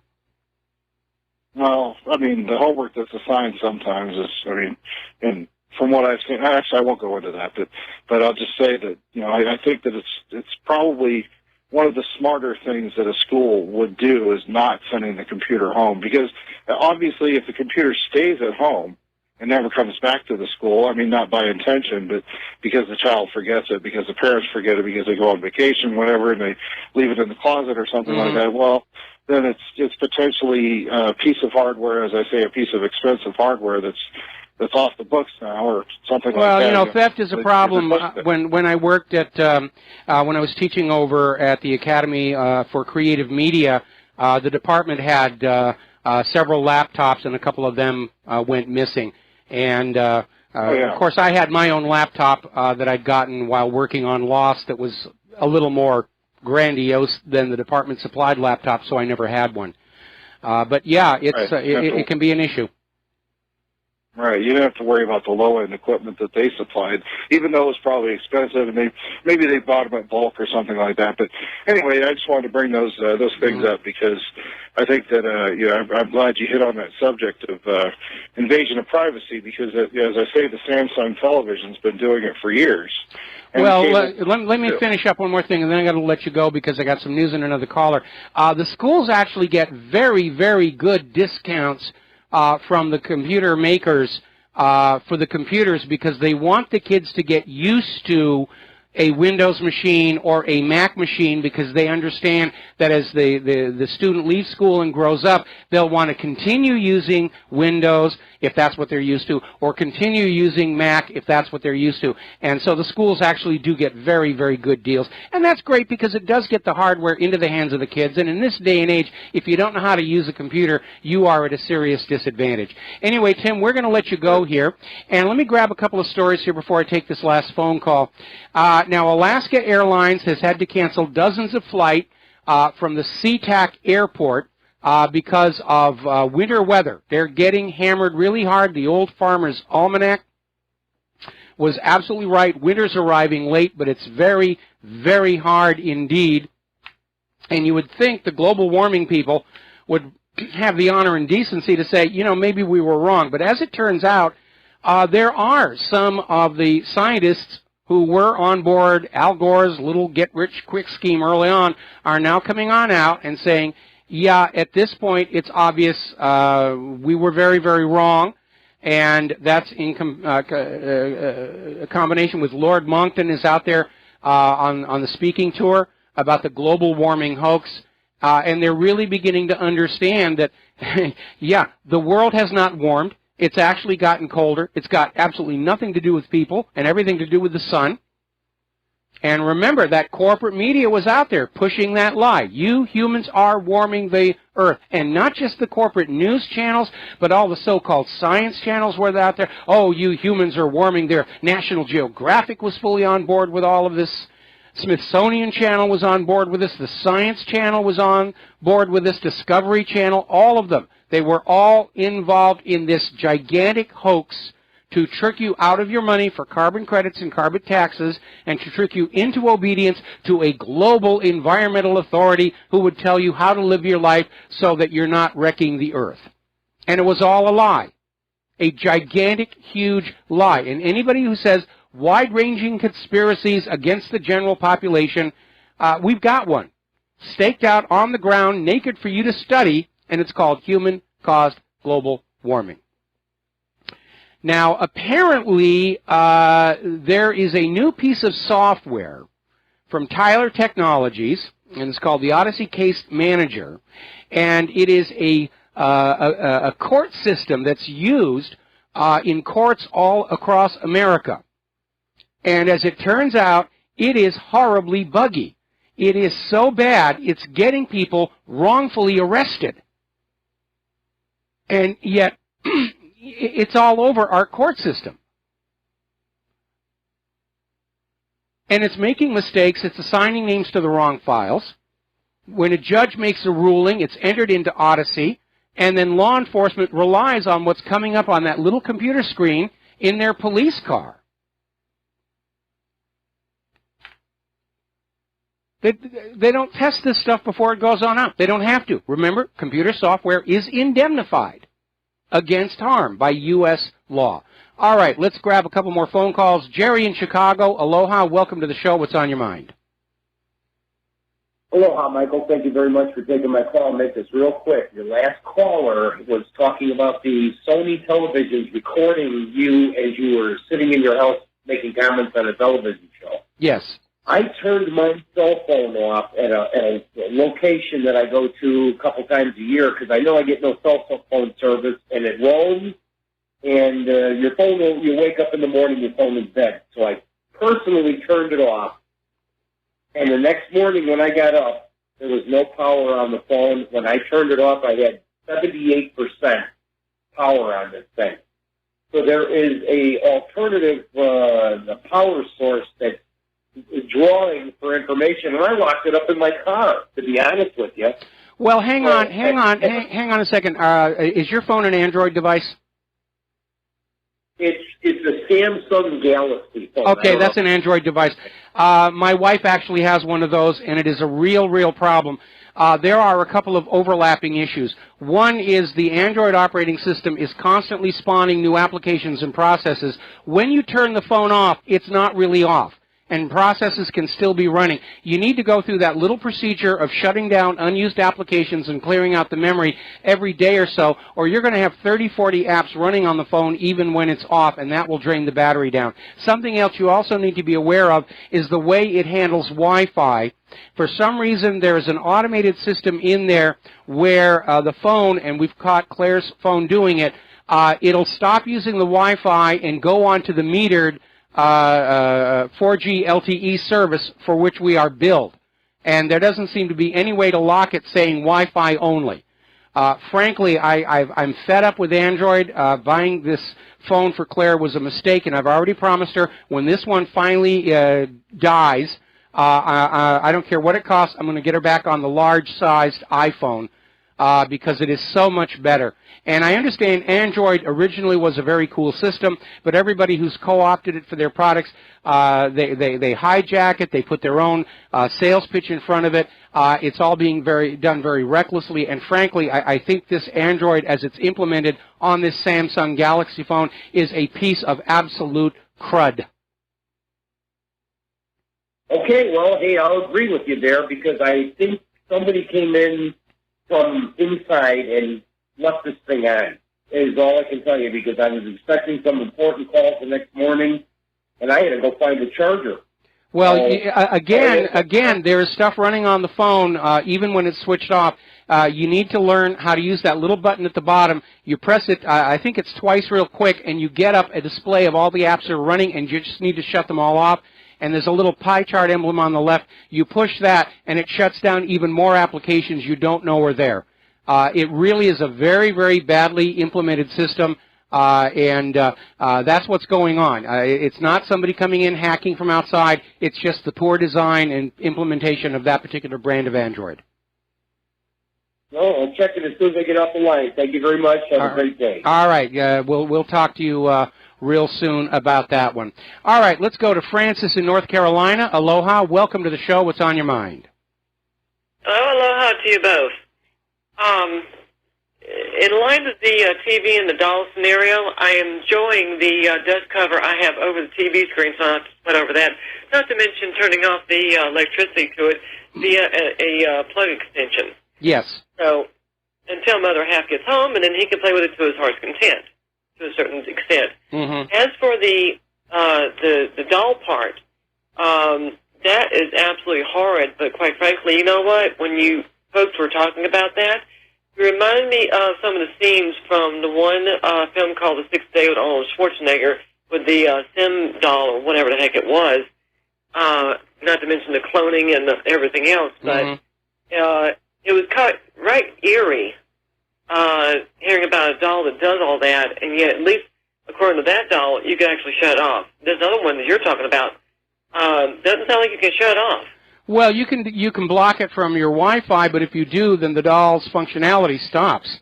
The whole point of these two dolls are that your child can talk to them and interact with them, and if you shut off the Wi-Fi, then it's just a doll that they can pound on and throw against the wall. Got to let you go here, Francis. Got to take a break for commercial.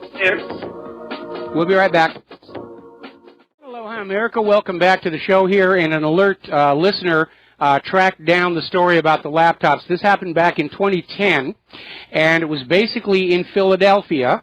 One of their school districts was handing out the computers to the students, one each, and the cameras, or rather the laptops, were equipped with webcams and loaded with spyware. And the scandal came to light because apparently a student was brought into his counselor about inappropriate behavior in his own home and shown a photograph taken from the laptop webcam in his room at home. I don't know what he was doing, and it frankly wasn't any of the school's business to be monitoring the behavior of students in their home. That's the parents' job. And so this blew on up and resulted in a lawsuit. And frankly, I think those school administrators should have been fired. Now, there's something you need to understand about children, okay? They do have a need for privacy the same as anybody else. And the fact that they want some private time doesn't necessarily mean they're doing something bad or wrong or illegal. They just want to be private. And if they don't have that, if they don't feel they have a space where they can think their own thoughts, that can actually lead to mental illness. Remember that whole thing where these postal workers started carrying out mass shootings, and it led to the slang phrase going postal? That was actually caused by the post office bringing in all these efficiency experts who were constantly spying on the postal workers and just trying to find little ways they could work better, and just real nitpicky, turn your wrist this way rather than this way when you fling the mail into the box, and it just drove them all crazy. The authority of the teachers and officials at a school ends at the school ground borders. Period. End of discussion. These parents had a right to be outraged, and they had a right to sue. We have an inherent, inalienable right to privacy. It's mentioned in that Fourth Amendment, even though the government likes to pretend they're not bound by it. People need private space. For all the liberal talk about safe space this and safe space that, it's amazing how little understanding and respect they have for the fact that people do need privacy, just so that they can let their minds wander and daydream and fantasize. And it doesn't mean they're behaving badly. It's just private time. And if you're constantly invading that with cameras and microphones and the appliances, you're going to drive people crazy. You're going to get a very negative reaction. So, down in Texas, they have passed this law where women who undergo an abortion have to have an actual funeral for the remains of the fetus. Either burying them, which is very costly, or cremation, which is also very costly. A lot of people are saying it's just a form of harassment to make abortion more difficult. And not too surprisingly, healthcare providers are opposed to it. And rather surprisingly, so are funeral directors. They don't think this is a good idea, even though they're going to make money off of it. There's the music. Time for me to get on out of here. We'll be back tomorrow, Wednesday, here on the Republic Broadcasting Network. And until then, aloha, America.